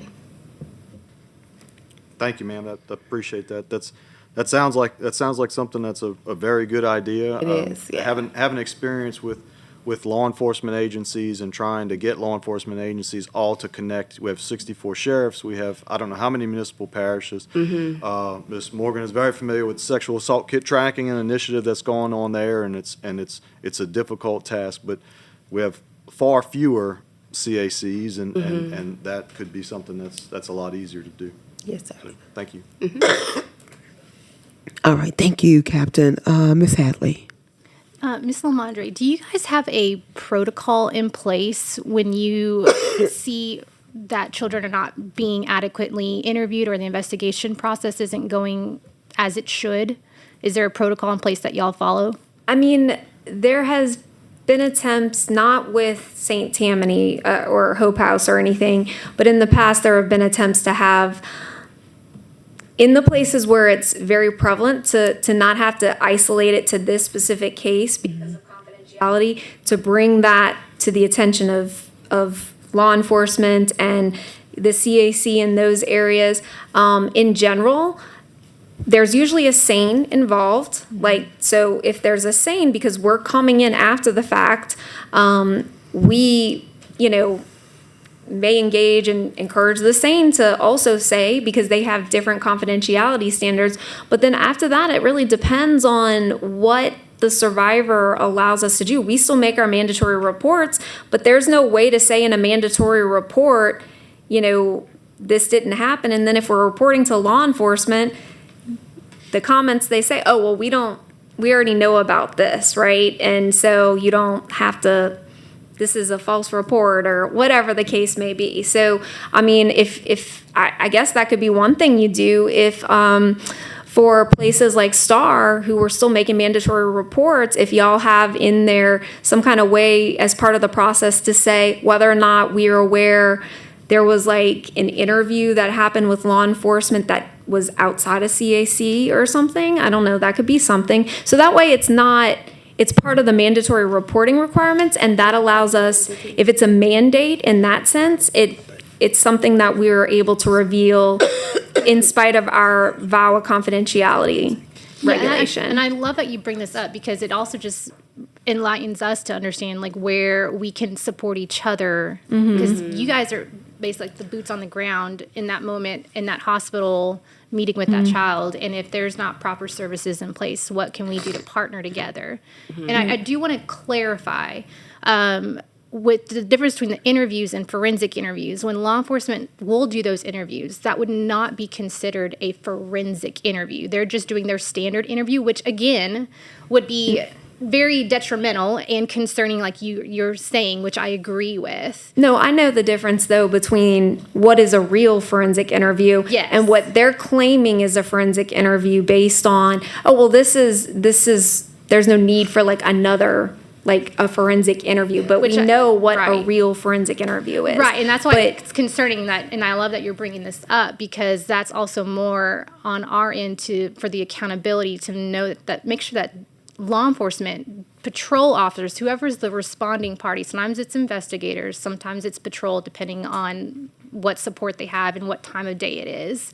But that's where we want to make sure we are keeping our agencies accountable to know that minimal facts, basic information, so that we can then move forward with those forensic interviews. I think also, I know nobody wants, as somebody mentioned earlier, nobody wants to be policed or something, but in the sense that it was brought up that there is no requirement to have an MDT meeting before some sort of decision is made.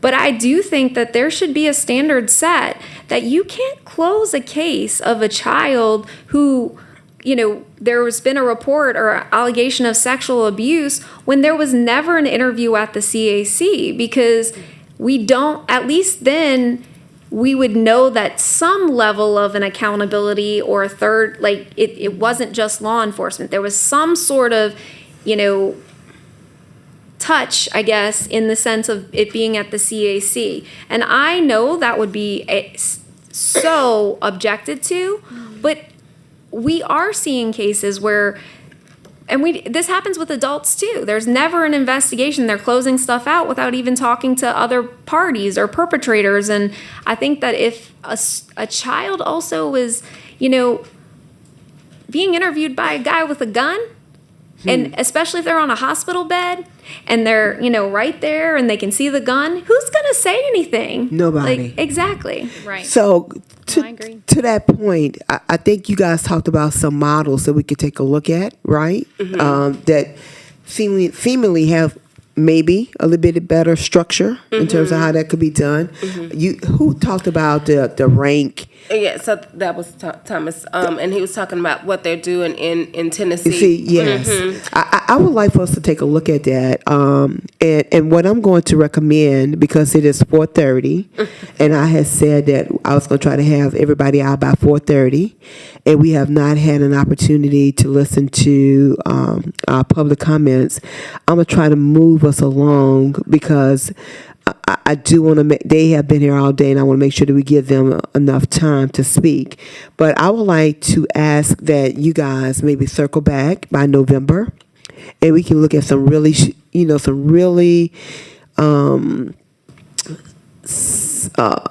synchronized, structured standardization, I'm using your words, of what we can look at putting together and look and see what that looks like, y'all working together, because I believe that a lot of great information has come out in this meeting about some things that we didn't know, and we didn't know what we didn't know either. And I think it's been great, and I know that Monica's over there, so she's kind of going to be wrapping up with our law enforcement piece with Captain here, so that we can begin to really kind of see how we can synchronize this and make this a little bit of a better flow. I'm going to tell you this. This is part of what I believe too.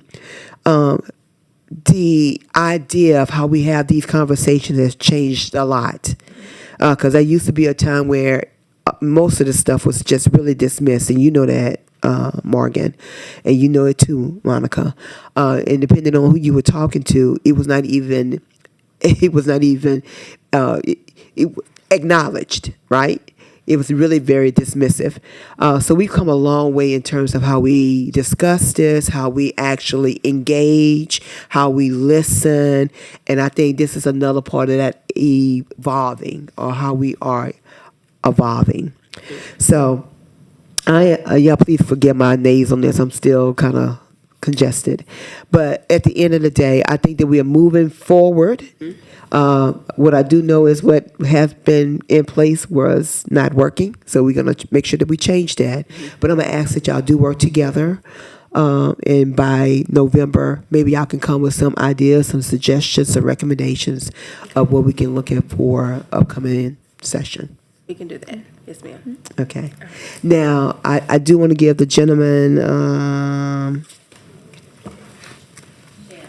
Shannon, I don't misplace his card, an opportunity.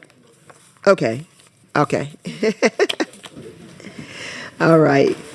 And so now we are going to move, because I do want to be respectful of people's time on the weekend. And we have some individuals here who would like to provide public testimony, and I'd like to ask them to come to the table.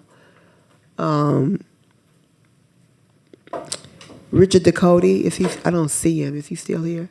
Oh, okay. He's not. Okay. Lynn, is it Albright? Albritton? And Micaiah Rogers? Makia? Michael. Oh, okay. I really butchered that. Okay. Will y'all please come on down to the table? So did you still want to speak? Okay. Monica, did she fill out a card? Tell her. Okay, all right.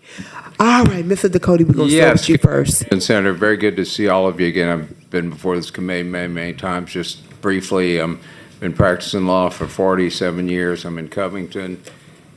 My practice has been devoted to the protection of abused women and kids. Senator Bear and I have worked with a lot of legislation over the years. I've been involved in writing over 25 pieces of legislation in Louisiana and other states to protect victims of domestic violence, to improve the foster care system, the adoption system. I was a special assistant DA in 19 parishes, so I bring a lot to this issue. First of all, I want to comment on the question about the confidentiality of the people who report. That practice stems from the Federal Child Abuse Prevention and Treatment Act that was enacted by Congress in 1974. And the whole idea was people are not going to report child abuse if they think people might find out who made the report. That was initially, at the time, that was a good idea, but that is long archaic. There is absolutely no reason at all for mandated reporters, people who are required by law because of their professional status, their involvement with kids as teachers, nurses, school bus drivers, doctors, et cetera. So there should be absolutely no confidentiality for those people. That there's no need for it whatsoever. And for the other people who are just private citizens who report, who don't have a mandate to do it, they should be able to waive that. And I think most of them will, because they end up having to be witnesses. They have to come to court. So I think that's an easy problem to solve. The second thing is I'm going to give you, as I've done many times, and I think we came so close last year to fixing this, the number one way, the most important way to protect physically and sexually abused kids in this state is to remove the involvement of DCFS in child custody cases in family court. The DCFS child protection process is designed to protect kids who have no other avenue for protection. DCFS can get involved in those cases and take it to juvenile court for a child in need of care proceeding. If there's litigation in family court and DCFS gets involved, the level of the investigations are less than satisfactory. There's a bias, and we heard one of the judges unfortunately say, you know, these mothers make all this stuff up, and then they get the letter from DCFS saying, well, we didn't find anything, so the judges disregard all the other evidence that's actually presented in court and said, well, DCFS didn't find anything, so there must not be anything here. And the attorneys who are representing the parents and protected parents have no way to challenge those investigations. You have to jump through a million hoops to even get the records. And we had a bill drafted last year, and Judge Matlock, who was the head of DCFS at the time, agreed. They wanted to be out of that because it sabotages the protection of kids. The reason that bill didn't get introduced and didn't progress was the judges didn't want it. The judges should not run this legislature. There's separation of powers. And the reason it gives the judges an easy hook, well, we'll just have DCFS do it and they'll tell us and then we can ignore everything else. That is a tragedy. That has occupied this committee's time, and same thing with the Committee on Women and Children. All of the legislatures, every government official is bombarded with these cases where DCFS comes in and says nothing to see here, and there's overwhelming evidence of the abuse. So just take them out of the equation, and that should be that. Thank you very much. Okay. Thank you so much, Mr. Ducote. And I remember that bill, and I remember I wasn't quite sure exactly what the catastrophic piece was that kind of brought it to its end, but yeah. It was the judges. The judges said, no, we want to be able to get DC. And then if DCFS makes a finding of abuse, the judges say, oh, they always find abuse. You can't count on them. They're do-gooders, and they believe everybody. So it take them out of the equation, and then they'll have more time for the cases they're really needed on. I'm glad you're bringing that back up, because we actually have a hearing with the judges next month, and so I'll be here. Yeah, that's good. That's going to be good to kind of hear that insight. I don't see any questions for you, Mr. Ducote, Attorney Ducote. So we're now going to go to. I'm going to go to my right. No, we're going to go to the lady first, and then to you, sir. I just want to let everybody introduce know. yourself, please, My name is ma'am. Lynn Albritton. Albritton. I am a mother, and I'm also a registered nurse with 24 years of experience. For more than 2 decades, I've cared for patients, advocated for their safety, and fulfilled my duty as a mandated reporter under Louisiana law. But no amount of medical knowledge or professional experience could prepare me for what I would face in November of 2017 when my own daughter was a victim of sexual abuse from a family member.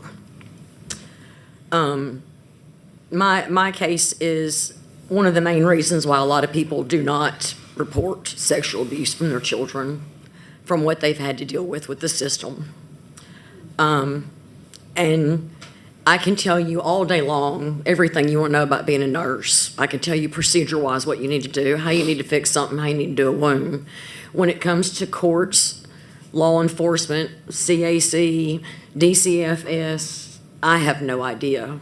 So we trust in the system that what the system is doing for us is right. If you're as hard-headed as I am, you're going to sit down and you're going to start looking up laws when you're not getting the answers that you need. My child's case has been going on for 8 years now. In November of 2017, when I exposed or told everything to the officers that met me, they informed me that I would be getting a detective within 24 hours contacting me. 48 hours later, nobody had contacted me. I then called the sheriff's department in my parish, got in touch with them, and wanted to know what was going on because I wanted something done. I needed this process to start so my child could start to heal, and so could I as a parent. The detective they gave us then said that she was going to set us up with a CAC interview. I said, okay, she's the detective. She knows what needs to be done. 2 days later, we get a CAC interview. She then says, your child didn't disclose anything in the CAC interview. I said, okay, what's her next step? She needs to have a vaginal exam. We're already on day 4 after the incident occurred at my house in my yard where my child was molested. That vaginal exam took place 2 weeks after the fact that my child stated, the day she stated that she was molested at my house with a family member. I asked the detective then where we need to go from there. Her exact words were, you need to let your child's molester continue to come around you and your family. Just do not leave your child alone in the room with the molester. This is what I was told. I'm believing that this person knows what we're supposed to do to get the justice this child needs. So, in December of 2017, because she informed us that we need to let him come over to the house so he would not know anything that we knew. He wouldn't know that we knew he'd molested her or anything else. Literally was the worst Christmas of my entire life. I had to sit in my house with my child's molester next to her on the couch and watch him participate with my child. In the process of me turning around 1 minute, I turn around, he has pulled her shirt out, looked down her shirt, and has slapped her bottom. Nobody on this panel wants to know the thoughts that went through my head, guaranteed, because it was a person I never thought I could be before. And to know my child had to go through that, and we all did. So I quit commenting and I quit answering their calls. My stepfather-in-law and my mother-in-law, I would not answer them at all. It continued and continued. They kept on and kept on and kept on. Would not leave us alone. They wanted to know why they couldn't pick her up. And I didn't disclose anything to them at the time. I didn't know what to do. I'm being told by a detective in sex crimes division what I'm supposed to do to make sure we catch the perpetrator and what he did to my child. And when I tell you it was not just molestation, we recently found out he raped her. My child was 4 years old when we found out. That's not including the pornographic materials, the porn that he let her watch, the oral sex he performed on her, had her perform on him, or anything else. And then I find out this year that the possibility of rape, it pretty much happened at the age of 4. My child's gone through this apparently since infancy until the age of 4. In the meantime, the perpetrator decides to come to our house in July of 2018 and show up at our house because he wants to make amends and see why the family's at such disarray and wants everything to be better. Again, you don't want to know the thoughts that went to my head at that moment, because that is not the person I was raised to be or I am today. I then call our detective. She says, I want their phone numbers because I'm going to call them and let them know they're in an investigation. I said, okay. She said, you'll hear from me by Friday. Never got a phone call, so I called her. And I said, I want to know what happened. Where are we going from here? And she said, well, my supervisor told me that I'm not to call them and let them know anything about the investigation because we want to make sure we get as much info about him as possible. Retired military, back at the Air Force Base trying to get top secret clearance again, to go back since he's retired. And I'm like, why would you, first of all, if we've started this process, why was he not questioned by anybody? Why did nothing, she had the CAC interview. Supposedly we were told nothing was said, period. Nothing was, she didn't disclose. She's 4 years old. She literally doesn't know why she's at this place, talking to these people that she's never met before. She just knows that what happened to her was wrong, but she's scared to death. So she didn't say anything, is what we were told. So then I called her and made her aware that they showed up to our house, or the perpetrator, the molester, showed up to our house in July. That's when she said she was going to call them. She stated she would let me know when this took place. On Friday, July 20th, I spoke with the detective, and she informed me that her superior told her not to call, and that could possibly ruin our case. On September 14th, my husband and I received papers that we were being civilly sued for grandparents' rights from my child's molester and my mother-in-law.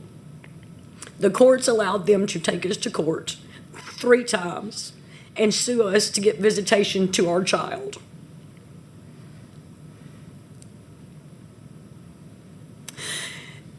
My husband and I discussed everything that had been going on in regards to what we were being told and how illegal all this sounded. So we asked for a new investigator.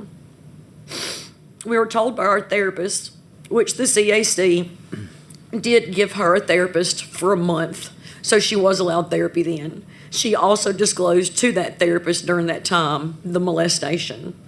The therapist then told me that she did a verbal report to DCFS and also did it to their computer database, their portal. Never heard anything back. Nothing was ever done. So we asked for a new investigator.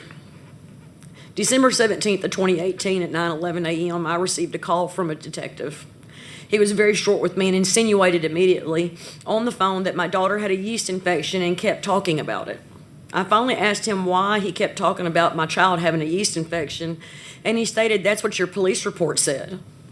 I informed him I never mentioned anything about a yeast infection, and if I thought my child had a yeast infection, being a nurse, I would have taken her to a pediatrician.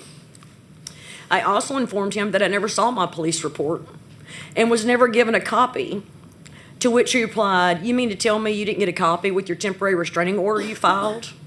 Our first detective did not have us file a temporary restraining order until after we received lawsuit papers for grandparents' rights.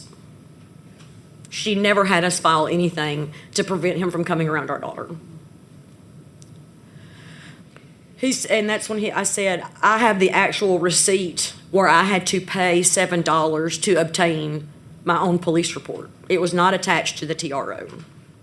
He continued to berate me on the phone and stated that he sometimes is alone with his granddaughter, and sometimes he has to wipe her, and maybe his fingers might slip into her vagina, but that doesn't mean he molested her.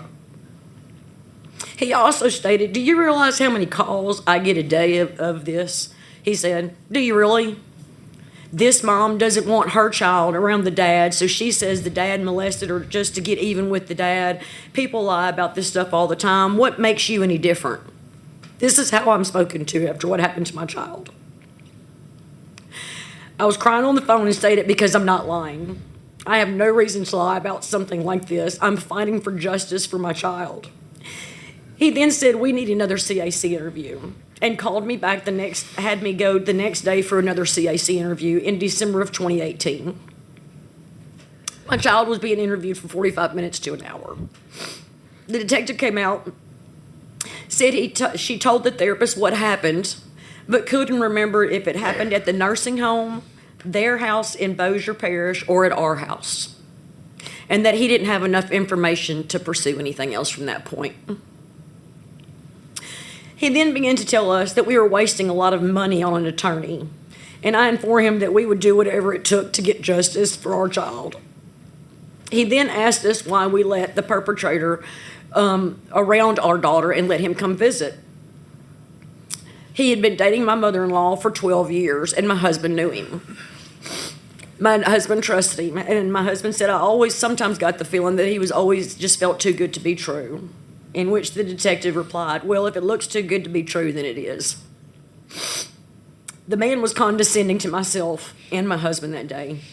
He then proceeded to tell us that there were loopholes where Jeremy's mother, my husband, my mother-in-law, could get supervised visitation of our child. I informed him that my child would never, ever be in their care ever again. He then told us that he wanted us to have another vaginal exam performed on my daughter over a year after the fact. I stated, "What good is it going to do? It's been over a year since her molestation," in which he replied, "What's it going to hurt?" is what he told me. The detective set up the vaginal exam appointment for January 7th of 2019. I called and left him a message that we were not going to allow our child to go through this again. Her vaginal exam was never performed in the time frame that it should have been. We then had a meeting with a major and a lieutenant with the sheriff's department about how upset we were over not one detective had investigated anything so far. Both of them promised that my child's case would not be closed and that the person who has not been questioned yet because the investigation was still pending. They also suggested not to have another CAC interview until it is known that Ella will be able to discuss everything. According to them, my daughter should have never had the first 2 CAC interviews because that could ruin her case. They stated a child should not have a CAC interview until the child's therapist thinks the child is ready to disclose all the facts. They were also informed of the poor performance of the detectives that we have dealt with and the rude behavior. Then on 6/27/2019, my child disclosed information at her daycare where she started smearing feces all over the bathroom wall. The daycare then also contacted DCFS, and I received a report that it did not warrant investigation. I have not had any contact with any of the detectives since 22. And as I sit here today and tell you, I told my friends, every star that falls across that sky, every lucky penny I pick up, every prayer is justice for my child. March of this year, I received a call from a detective doing cold cases in Bossier. He called and wanted to know why my child's case wasn't closed and the man was not arrested. I said, because in her CAC interviews, I've been told by all the detectives she didn't say anything. He said, we need to meet. On all 3 in CAC interviews at the age of, she had one at 4, 5, and 8, my child disclosed every single thing that he did to her. That is not justice. It was swept under the rug. I even got threatened by his attorney, the molester's attorney, to sue me for defamation of character after all this. That's not including going to court to try and fight so they don't get visitation to my child. No, and I looked at the investigator and he said, I know what your next question is going to be. Why am I the one that is the one doing this? And I said, no. My gut instinct in this room is telling me right now that you're going to be the one that's going to get my child justice. God is letting me know this now. In nursing, I've always had a sixth sense. I've always followed my gut, and it's always been right. He said, let me take your information to the DA. I said, okay. When I walked in, I had every single court transcript, 7 court transcripts. $1,000 I spent on those to make sure that these did not disappear from the courts. My child's molester had even admitted in front of a judge that children up until the age of puberty need assistance in going to the bathroom. It is a monstrosity what we've had to go through. I've told my child's story. I've been told that I should be embarrassed for telling my child's story. I was a victim of sexual assault when I was younger and my mother did nothing. I am not that mother. I will not stop at all. Out of probably 100 people that I've talked to, probably 90% of these people, the same thing have happened to them. They have not gotten any justice. Nobody believed their stories. Nobody would investigate anything. And literally, the only way that we're getting it now is because a new DA came into office in Bossier and has a cold case team that's going through all the old cases. And now, after sending all that paperwork to that DA, and the detective looked at me and he said, you will hear from me by Friday. And he looked at the look in my face and he goes, no, if I tell you you're going to hear from me by Friday, you're going to hear from me by Friday. I said, okay. And he said, I've never seen anybody come in with this much paperwork. I've documented since day one that my child said this. Everything that she has ever stated, said, or done has been documented, dated, and timed. Because as a nurse, that's what we're trained to do.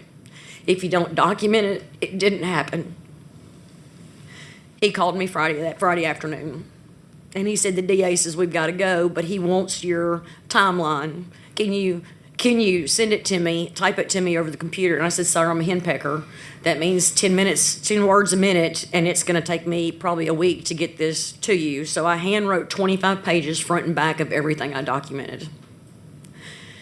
He received it that Monday. 7:29, I got a text message from the detective, and he said, is it too late for me to call? And I said, no, sir, what's wrong? My heart dropped.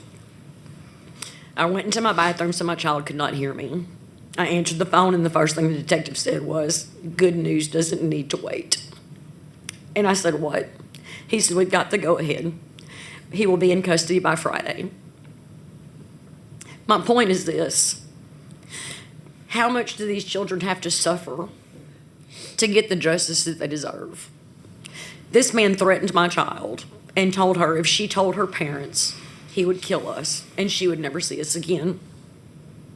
Or he would kidnap her and she would never see him again. So that's why my daughter did not disclose it to me.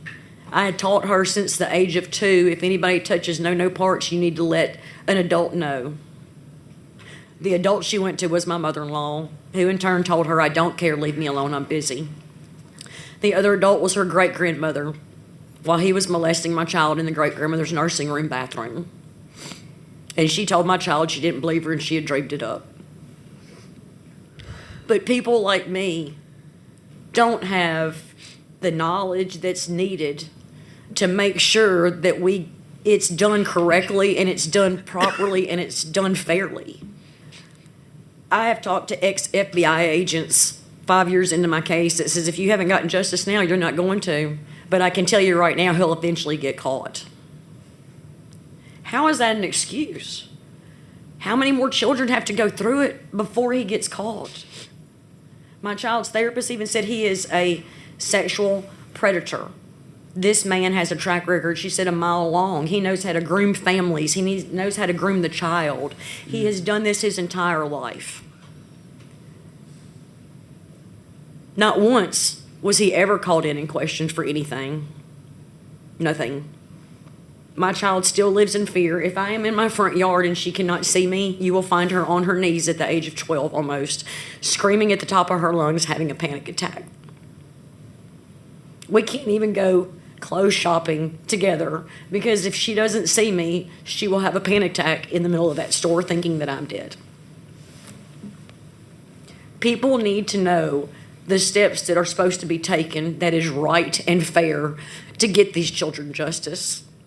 90% out of 100 people that I've told have been through the same thing I have and ended it because they said, what's the sense of fighting it? Nothing's ever going to get done. You would not believe how many people looked at me and said, you're killing yourself over this. You're staying up till 5:30 in the morning going over the laws in the legislature in the state of Louisiana, and you know more than the detectives that have taken care of your child's case, but you can't continue to live that life. I said, I'm going to. I'm not stopping. My child needs to know that she is safe and secure. Every day until he's behind bars and serving time, she still worries about me being killed or her being kidnapped. And it's not fair. It's not fair to the other children that have to go through it either. So something's got to be done to where we can outline something for families who are in need like I was, who had no common sense about the law. You know, all day long you ask me about nursing, I can rattle it off. I've done it enough. But you look toward the law and you look to the CAC and you look to DCFS to protect children and help. I'm not lying. There was no reason for me to make up a lie. There's no way I could have lied about this. There's no way that a 4-year-old knows that babies come from vaginas and not your belly. You know, it's no rhyme or reason, but it's also no rhyme or reason for a parent who's fighting for their child to get treated the way we did. Miss Albritton, we first of all, let me just thank you for your courage to come and share your story about your daughter. I was doing the math, so she's up. When is her birthday? October 15th, she'll be 12. She'll be 12. And I'm so glad that you never gave up. Hats off to the DA in Bossier for taking this on and his team and making sure that they brought some level of justice to these families, even though it's long overdue. I'm glad that he had the courage to take it up because, unfortunately, there are way too many cases like that don't. And so I want to give a shout out to him and his team for doing that. Certainly that does not take away any of the pain that you, your daughter, and your family have experienced. But I hope that you can take some comfort in knowing that we are moving towards a holistic approach to ensuring that this does not happen again. the one thing that gives me a little comfort is the fact that I hope that some of the things that we've been doing and talking about for the past couple of years may have been one of the things that DA heard that made him go back and say, we're going to take a look at these cases.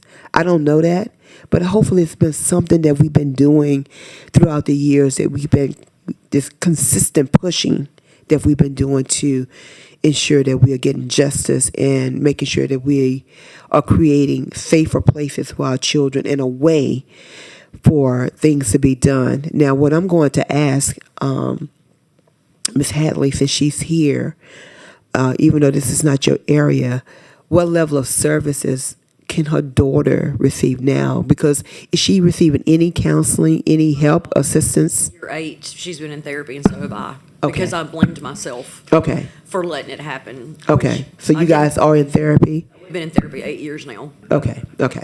Well, that's good. I know that's making a difference. Okay. Well, no need. So Bossier is our area. Oh, okay. And Okay. I'm familiar with the team that has opened that back up, which We have Detective Ramey. I knew it was him. Yep. He's one of the best, obviously, to make your point across. And I was aware of the testimony as far as what they went through to go through. And Ramey, he reached out to us at our CAC, and we Okay. provided everything we could to assist. Okay. Good. Representative Evanston. Thank you, Madam Chair. Thank you so much for sharing your story with us. Just like Senator Barrow said, it's very important because there are those of us here that are not going to let it continue. We've got to do something. My question is, the perpetrator, is he in jail? He was arrested. He was He has arrested. been charged on 2 counts of sexual battery. Sentence is 24 to 99. He bonded out the same exact day he got arrested. The problem with that was I hadn't told my daughter that he was going to be arrested or he was arrested. And then they called me on a Friday night while we were in the car, my Bluetooth was on, and the jail informed me that he'd been released. So that started her trauma all over again, The jail informed you of what? that he had been released. After how long? He was not even in 24 hours. He got arrested that morning, and by that night, he had already bonded out. How did that happen? He got bond. Bonded He out. bonded out. But is he going to go to trial? Yes, right now they're steadily putting it off. I think the statute may say that we have a year until the court date actually arrives Oh, and we go to gosh. trial. But you just don't, you hope and pray that it's gonna go the way we want it to go. But we also hoped and prayed that the whole case would have gone the way we wanted it to go, and we Yeah. saw that none of it Yeah. did. So you still have that fear that he's not gonna get what he deserves. Yeah, I understand. I'm so sorry. We'll be praying for that to happen. Thank you, Madam Chair. Thank you. Thank you for the question. Okay, I don't see any additional questions. We do want to thank you. Thank you for making the drive down. Thank you for taking the time to share this with us because it is very important and we need to hear that, right? We need to know that. We need to hear that. And we are praying that justice does prevail. Thank you. Yes. Okay, Michael, right? Yes, ma'am. Michael Rogers. Yes, ma'am. Okay, I, Mr. I go by Rogers. Grant. So Senator Barrow, members of the task force, good afternoon. I'm very grateful for your time. I could be anywhere else, and so could you, but here we are. And heard you mention football earlier. And my wife can tell you, she's in the audience. I'll sit here till midnight until we come up with solutions. We've got a real problem on our hands. I'm a husband, I'm a stepfather, I'm a retired U.S. Army intelligence case officer. I spent my career evaluating evidence and protecting lives, but when my own stepchildren needed protection, Louisiana's system failed them. What I'm about to read you is thought-provoking before I go into our story. And I would like to not crowd this mic or this room without having my wife come and speak to you all. because she's never gotten the chance to advocate for herself and it truthfully be heard. There's too much red tape and people working in silos with a fear of using their God-given conscience and standing up for children in which cannot stand up for themselves. Why are the adults so scared, yet the children are so strong? We are a youth of a nation. Until your inner child is healed, you cannot appropriately empathize with self, or much less believe a child because they don't know any better. When I went to Afghanistan and Iraq, we would ask the children within villages where the bad guys were. They would tell us, and it was the truth. If we showed up later and there weren't any children there, it's because evil was looming. And evil is looming in the state of Louisiana and the United States of America. Warriors are people who do what others can't or won't do, the service of values they hold sacred. And often, when they have childhood trauma, they work very hard to become the protector they wish they had had. In doing so, they make meaning of their pain through service to others, as well as shifting to a very different role of being a protector of others and creating self-confidence that they can now protect themselves as well. Hard times create strong men. Strong men create good times. Good times create weak men. And weak men create hard times. We've got a lot of weak men out there. We've got a lot of bullies that are weak. Luke 17:2. It would be better for them to be thrown into the sea with a millstone hung around their neck than to cause one of these little ones to stumble. What is happening right now is pure evil.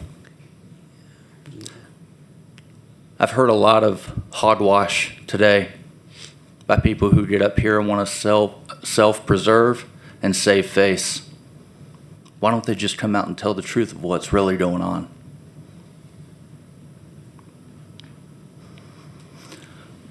My wife and I are the parents of 2 minor children, currently ages 10 and 7. I entered their lives in November, December of 2022. Not long after that, on January 2nd, 2023, we took them to the hospital after they had mentioned pain on their abdomen and pain because she couldn't wrap her legs around my wife's torso. So we took them to the hospital.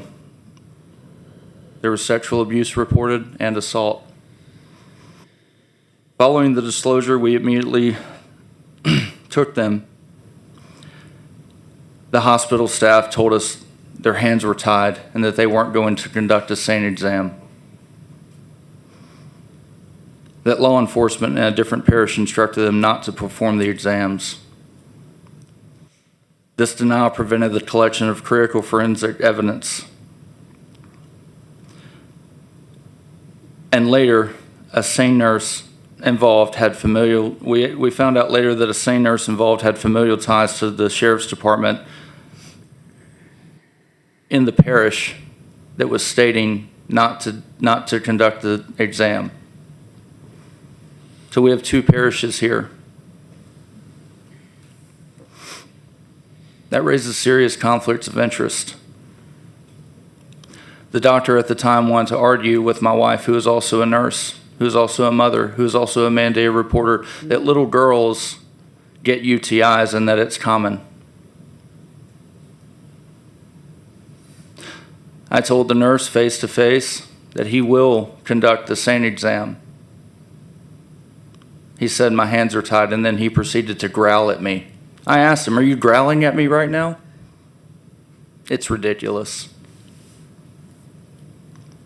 What parish? This is Ouachita Parish. Oh.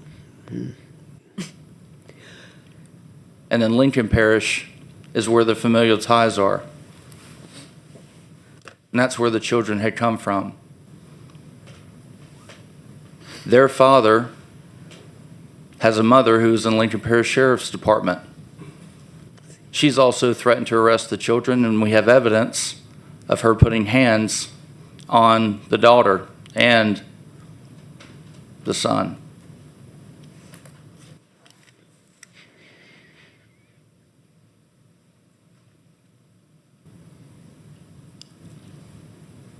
It was heard in Ouachita Parish.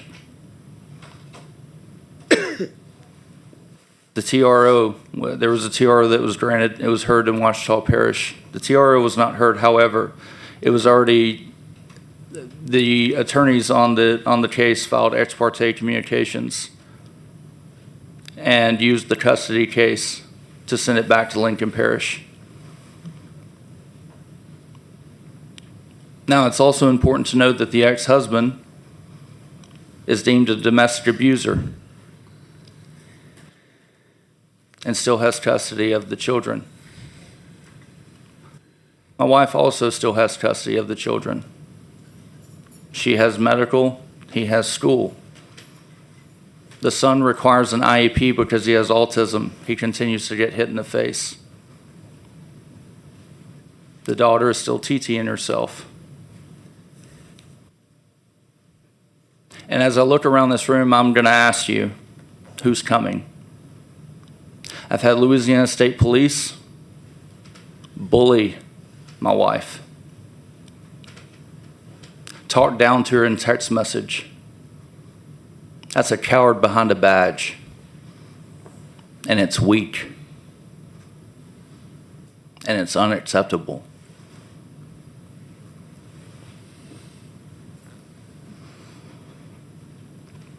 At the hearing in Lincoln Parish, my wife took the stand. The ex-husband did not have to.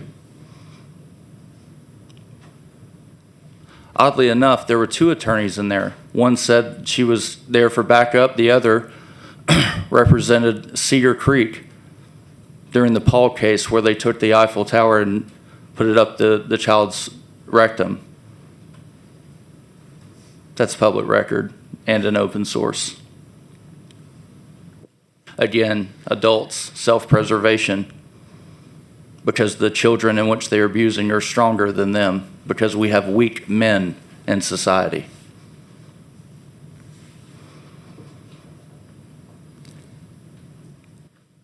After that, she was cast with all court cost. She appealed it, and 3 hours after appealing the decision, she was arrested.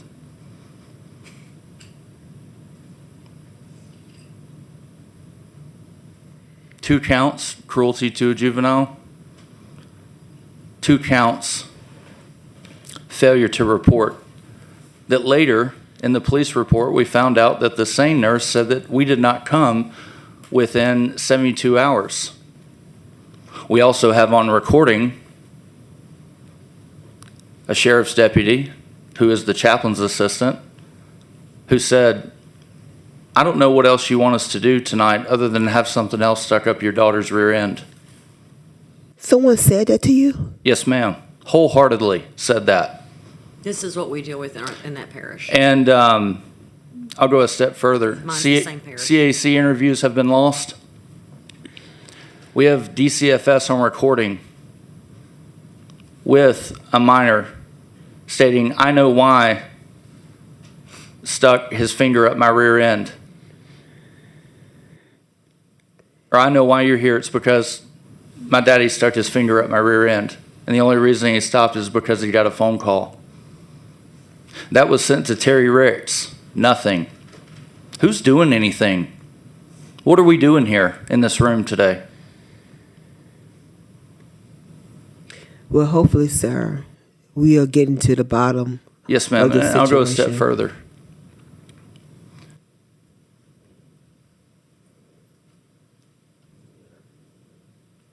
My wife continues to have her nursing license. My wife continues to have her children.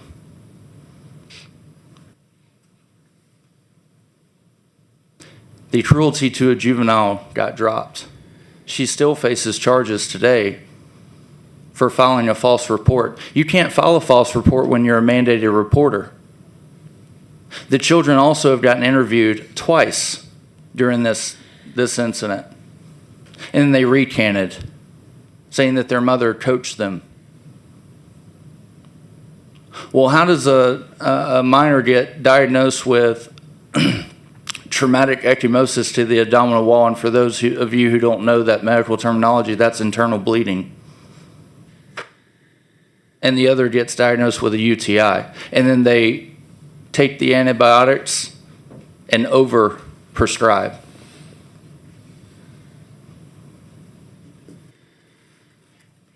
And then we've got judges saying, if you want to take them to mental wellness services, take them in your own time.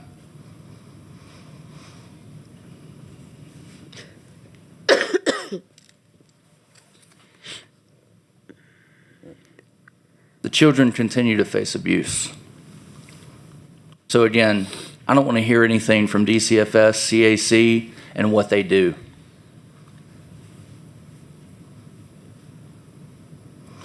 I want to hear what they're not doing.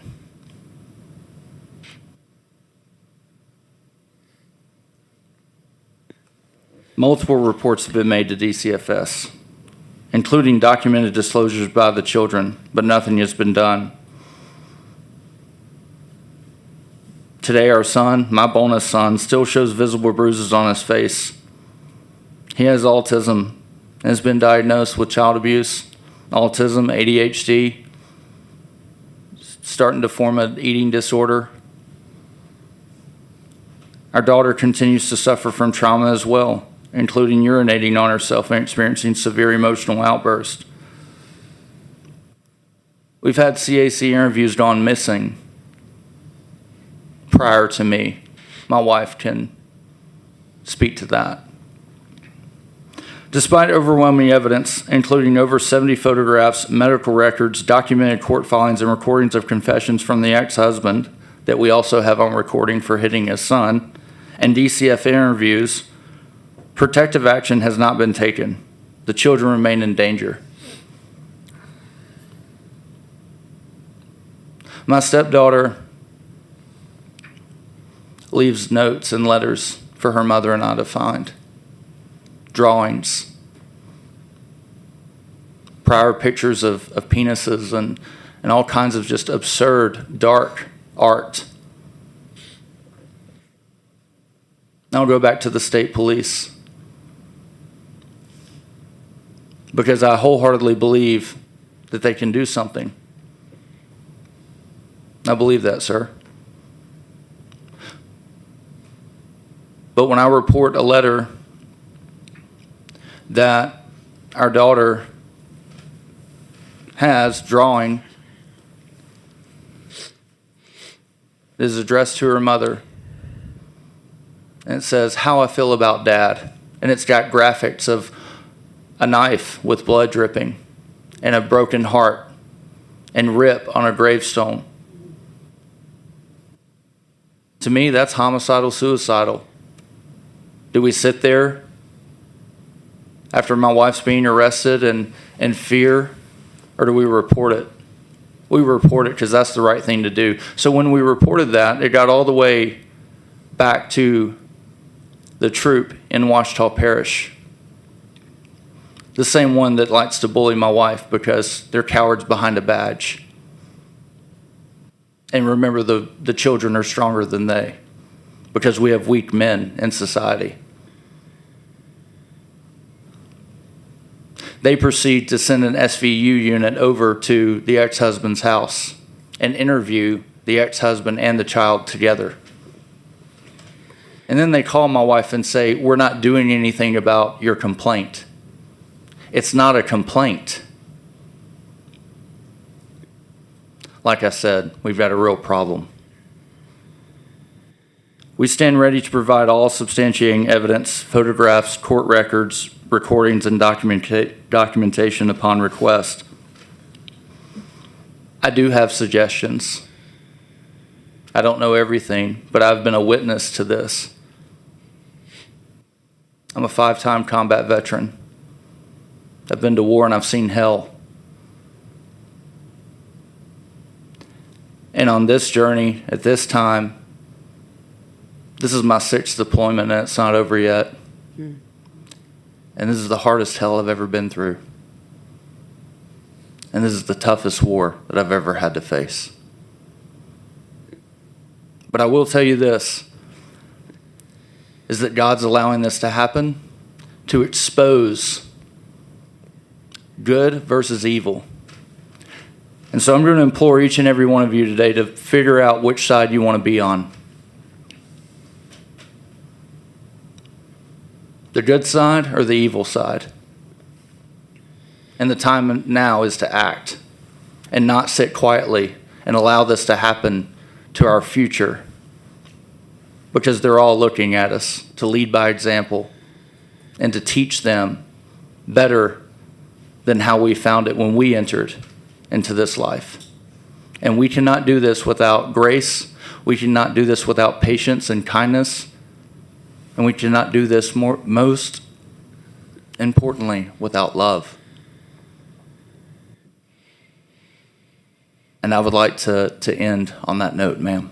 Thank you. Thank you so much. Thank you. First of all, let me say thank you for your service It was an to honor. this country. We greatly appreciate that.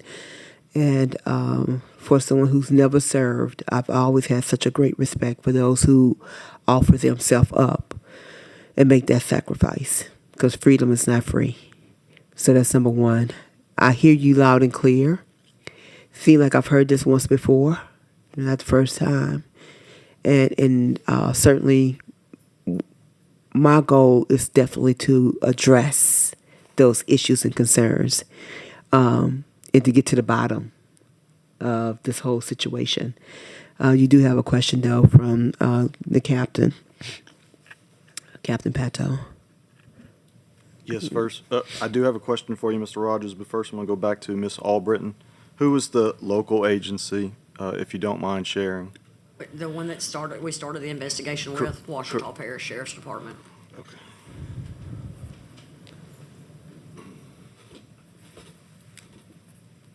Apparently you've heard of them before.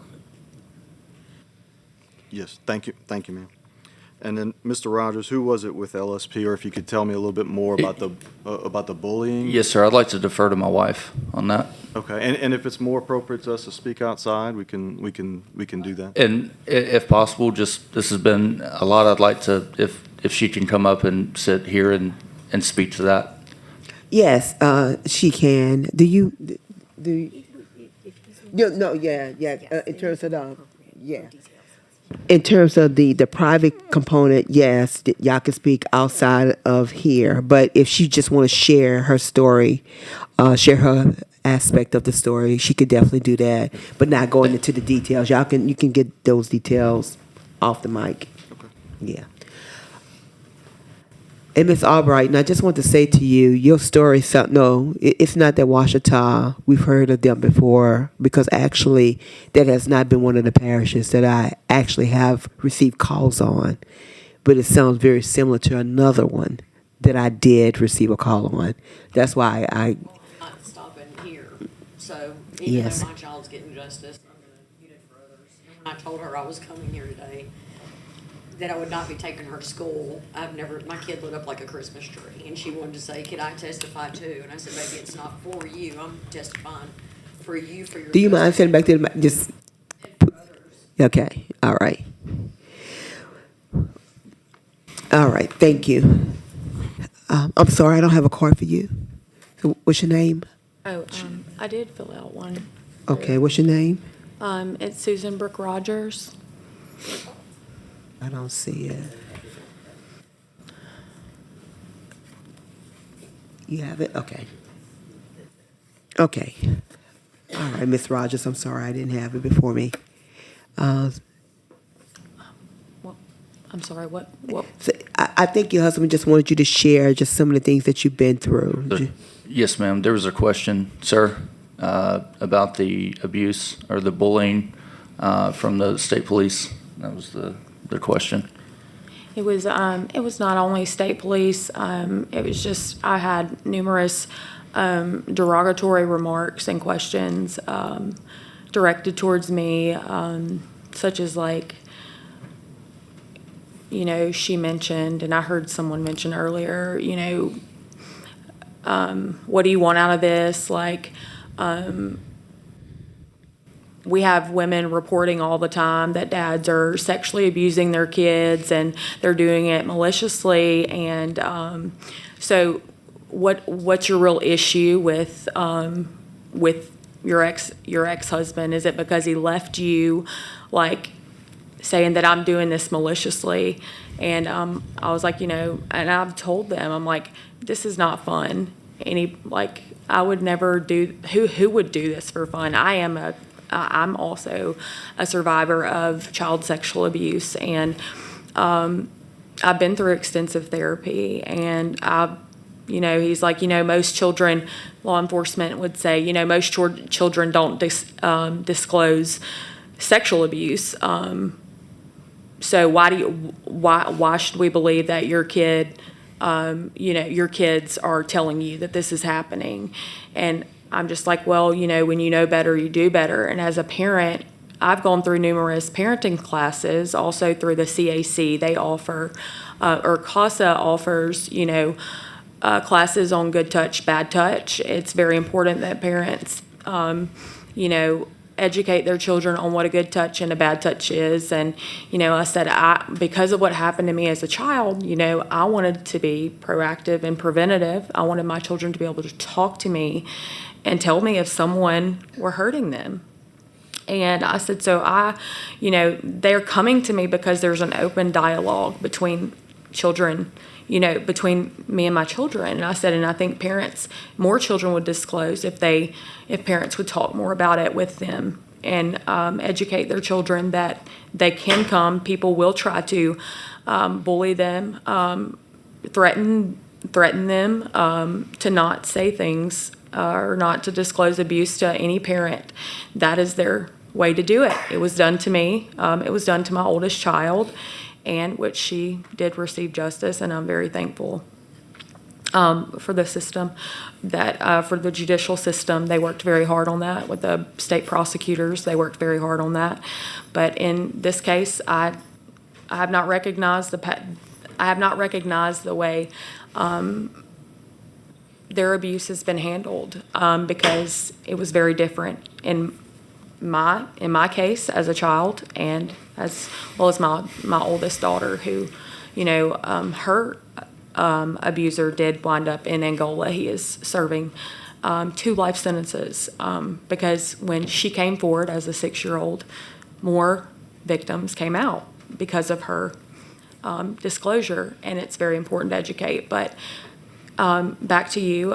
So law enforcement officers, I feel like, have this confirmation bias maybe that is going on, where they automatically believe that because of a divorce proceeding or because they're involved in family court, that mothers are going to try to use this to gain leverage in a custody battle, which is far from the truth. I'm telling you, it is painful. And it is, like, I've had to go through extensive therapy, and no mother should ever have to go through this, because I do know that there are women out there that are malicious, but that is not the majority of mothers. It is not. And it is painful. And I've been through it, and Lynn's been through it on a different wave than I have, because she's not involved in family court.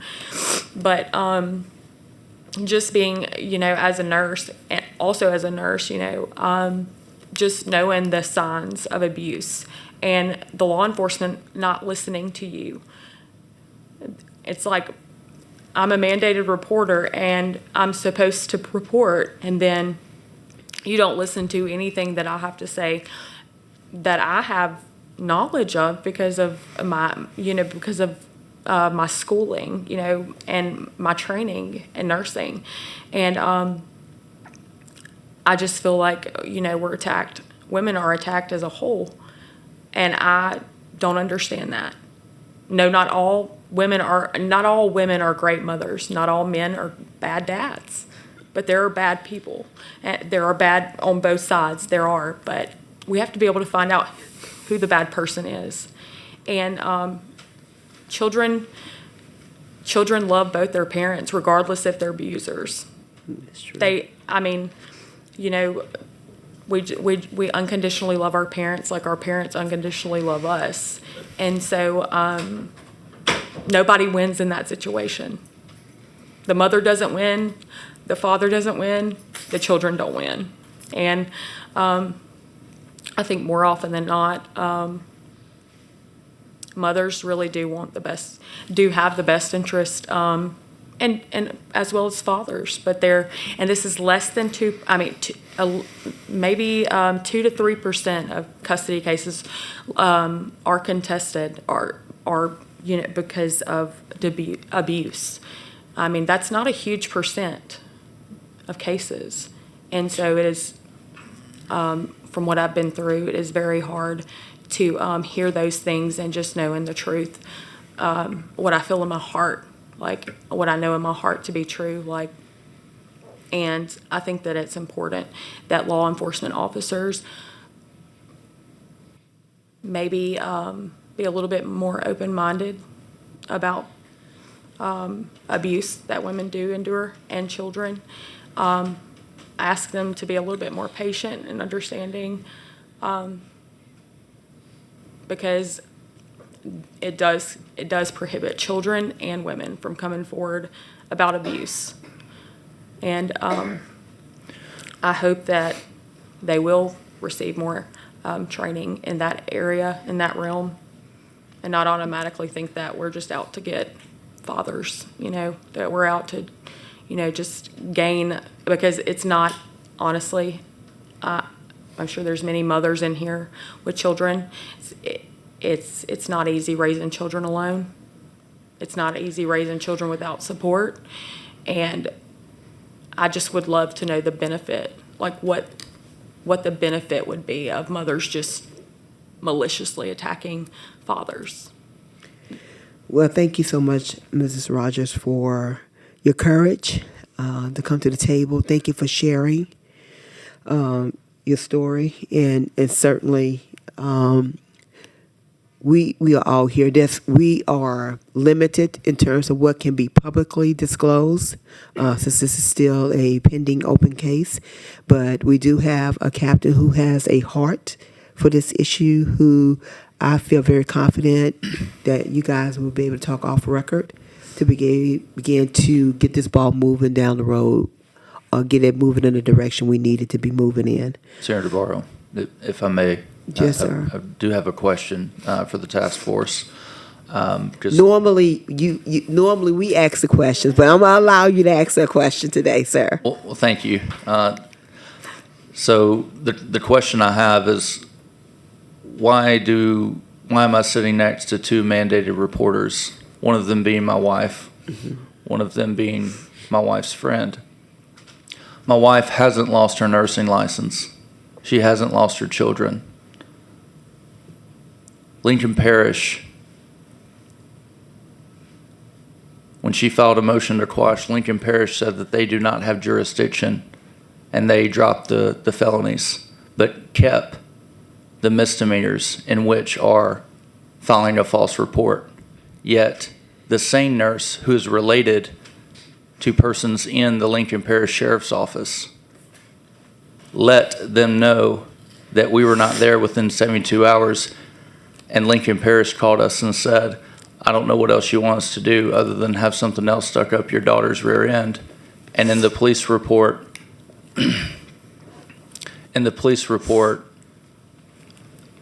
the same nurse said that, but 2 weeks later, Lincoln Parish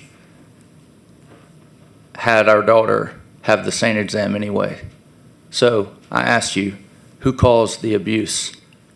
And who caused the cruelty to a juvenile and filing the false report? I think we know the answer to that question. Yes, ma'am, I think we do. And that's what we're going to address. Good deal. Okay. Yeah. Thank you.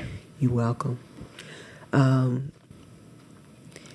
We've had to take on some really tough issues in this committee, things that we did not expect or nor see coming.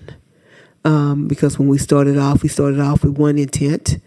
in terms of trying to address the level of fairness and in terms of how cases were actually heard in court. That was my initial question. Yes, ma'am. And then it has evolved into something a lot more because we're finding all these gaps and all of these levels where individuals who are tasked with certain responsibilities and jobs, either they are not happening or they're just not doing it. Either way, it's the same outcome. So we are really drilling down to begin to structurally address these problems one by one, and some of these holistically. But at the end of the day, my main goal is ensuring safety of our kids at all costs. And so, at least while I'm still here, that is what I'm going to do. It's not a simple answer. I wish I can give you just a real simple answer. No, we have to celebrate the opportunity, and I want to thank you for your service as well, because the American warfighter can't do it without taxpayers' dollars. And this is where iron sharpens iron, and this is where humans come together and connect and do for the greater good. So Yes. Thank you and the task force for all of your service and your dedication to children, because it's no easy task. And we appreciate that. And I have to say, I echo that because here it is on a Friday afternoon and all of them are still here. And I really appreciate that because I know it's been a long week, I'm sure for everybody. And I don't know what everybody have planned for the weekend or whatever, but this is of utmost importance to all of us.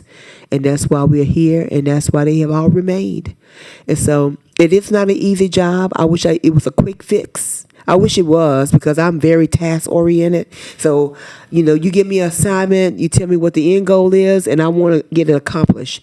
And when I cannot do that, I'm very frustrated. I can tell you that much. So I don't know if you saw some of that today because I heard some things that made me very frustrated because I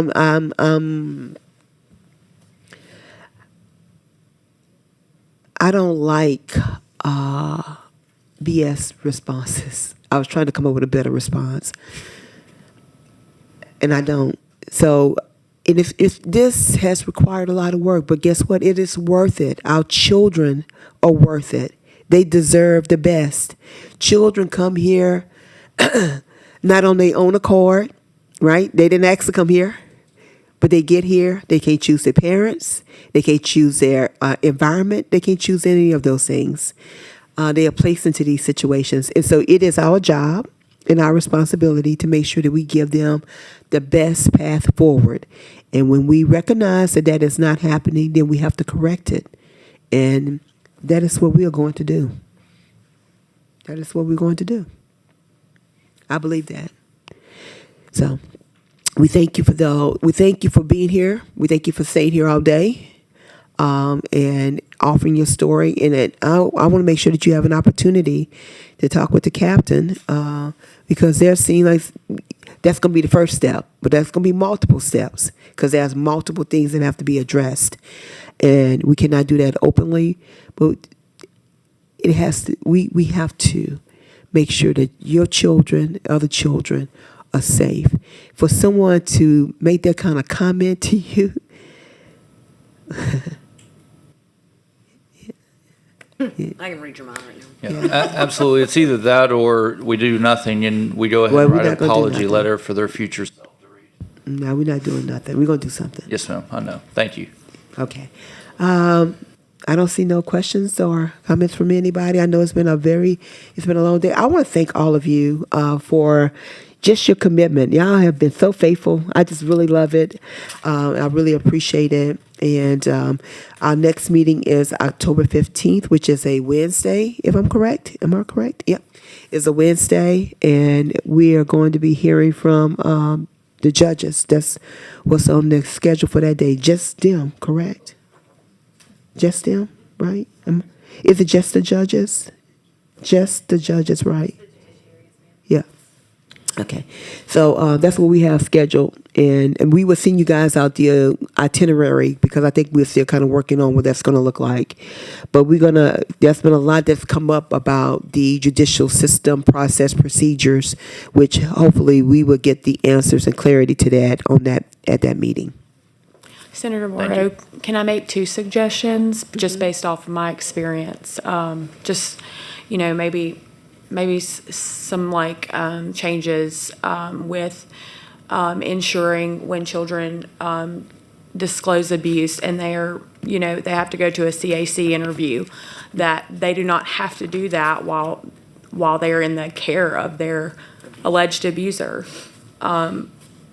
Because statistics say it is common that when that happens, when a child is put in the custody of the abuser, that they often recant, and rightfully so. They're small and they're scared, right? And they love both parents. And I have seen an issue with that. And also,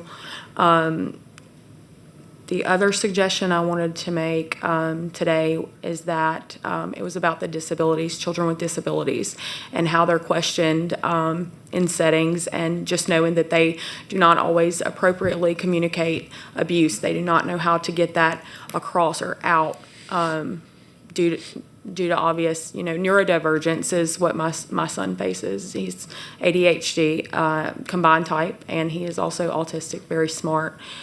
His communication is not great. He's very straightforward, and he doesn't go into detail.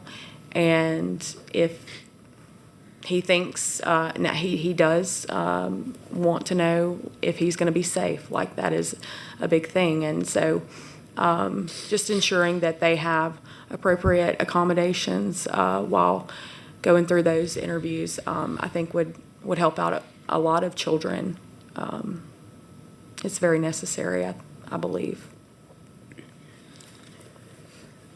Well, needless to say, those are some very common sense, really recommendations, and so that's something that already, to some degree, should be happening, right? I'm thinking that this should already be happening.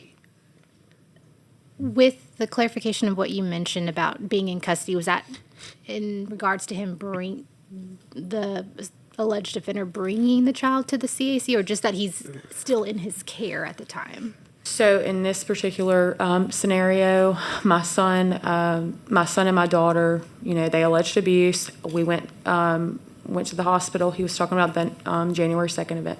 And then we were issued a TRO in the parish where I resided. And then it got transferred back to the original jurisdiction.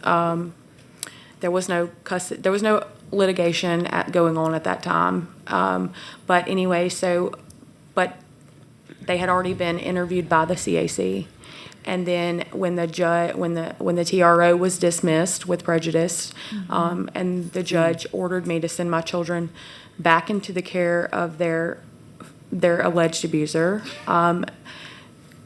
he called. That was on a Saturday. I was ordered to give them back, and then on that Monday they were in another CAC interview, conducting another CAC interview. And Lincoln Parish Sheriff's Office set that up for them, and so they went through with it, and then it was recantation. At that point, I'm so sorry, did any of the law enforcement agencies communicate with each other? Or were they aware that there was two different cases in Ouachita Parish and then one in Lincoln? No. This was the same parish. They had a CAC interview in Lincoln Parish, and then they had another CAC interview in Lincoln Parish after they were ordered back in their dad's care. So the report happened in Ouachita Parish. Mm-hmm. They had just came out of the Lincoln Parish domiciled parents' care within 72 hours. It was actually right before 24 hours whenever we went to St. Francis in Ouachita Parish. I called Ouachita Parish Police Department, no one came. I called Monroe PD, no one came. Called West Monroe PD, no one came.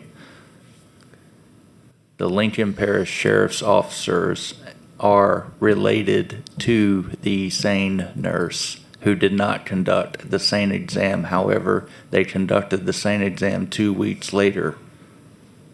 So whenever they went back into the alleged abuser's care, they also had to take a cold shower, according to them, and they recanted. And there is text messages between the alleged abuser and my wife saying, the detective said that I can get my kids back. His mother works at Lincoln Parish Sheriff's Office. Yes, she runs the office. Gotcha. But that's neither here nor there, because, you know, we cannot confirm and say that is exactly why this is going on, you know. Yes, ma'am. Of course, it is troubling, and you do question, right? But you can't automatically say that is exactly what's happening. It does over time, over a period of time that things are, you see the law and they're not followed, so you do start to question, you know, could this be, you know, bias or conflict of interest, something going on there, right? But like I said, they were re-interviewed after being put back in their father's care, and so they recanted, which is common.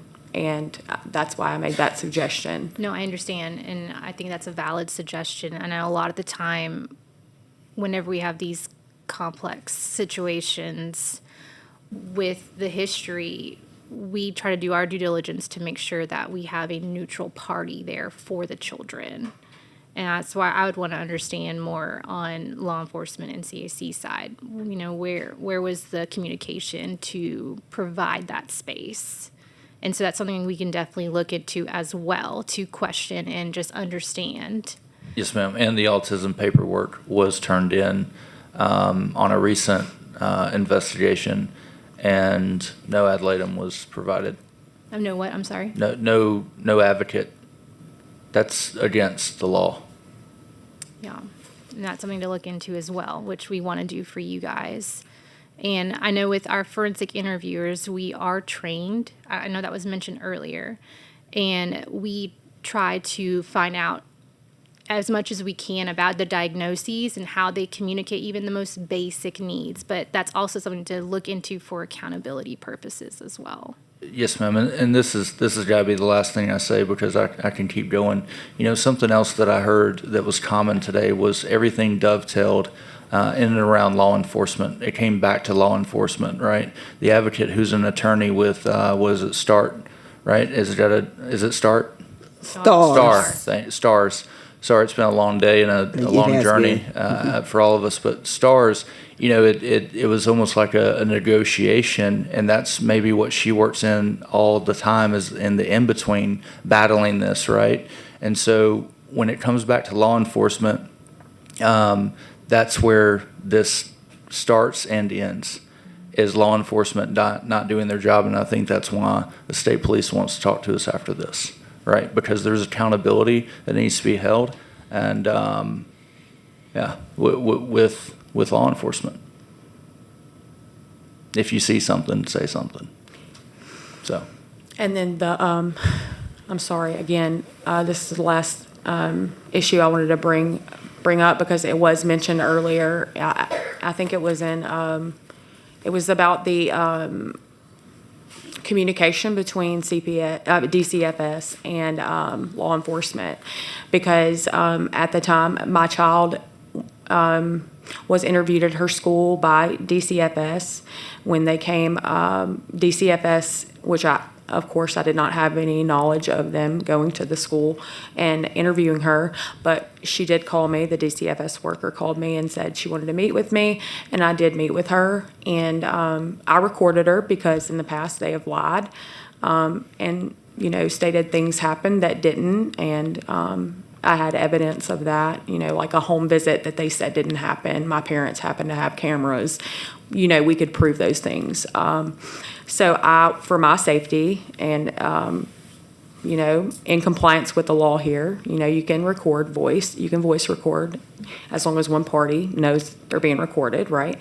And so I did record her, and, you know, my daughter disclosed the abuse that happened to her.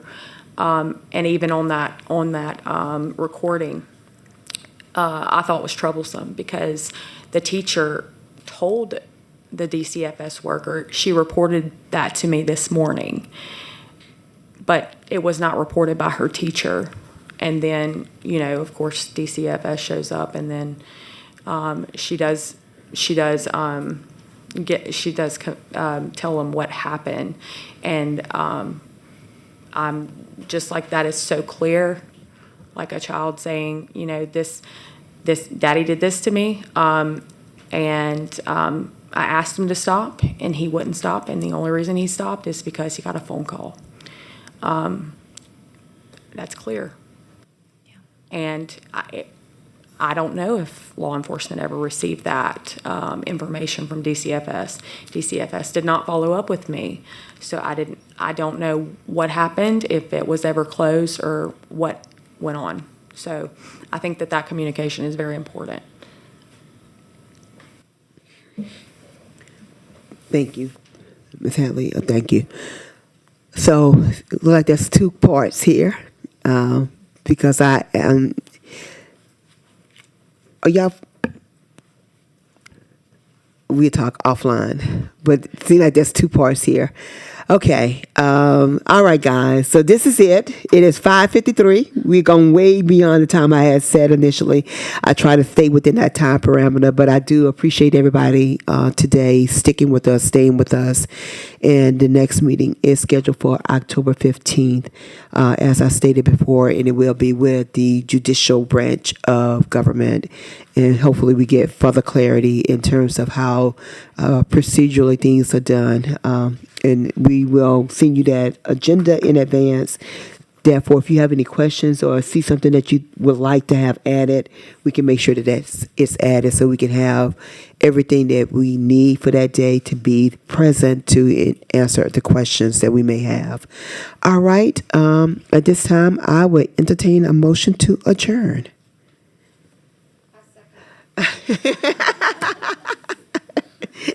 All right, then. Have a great weekend, everyone.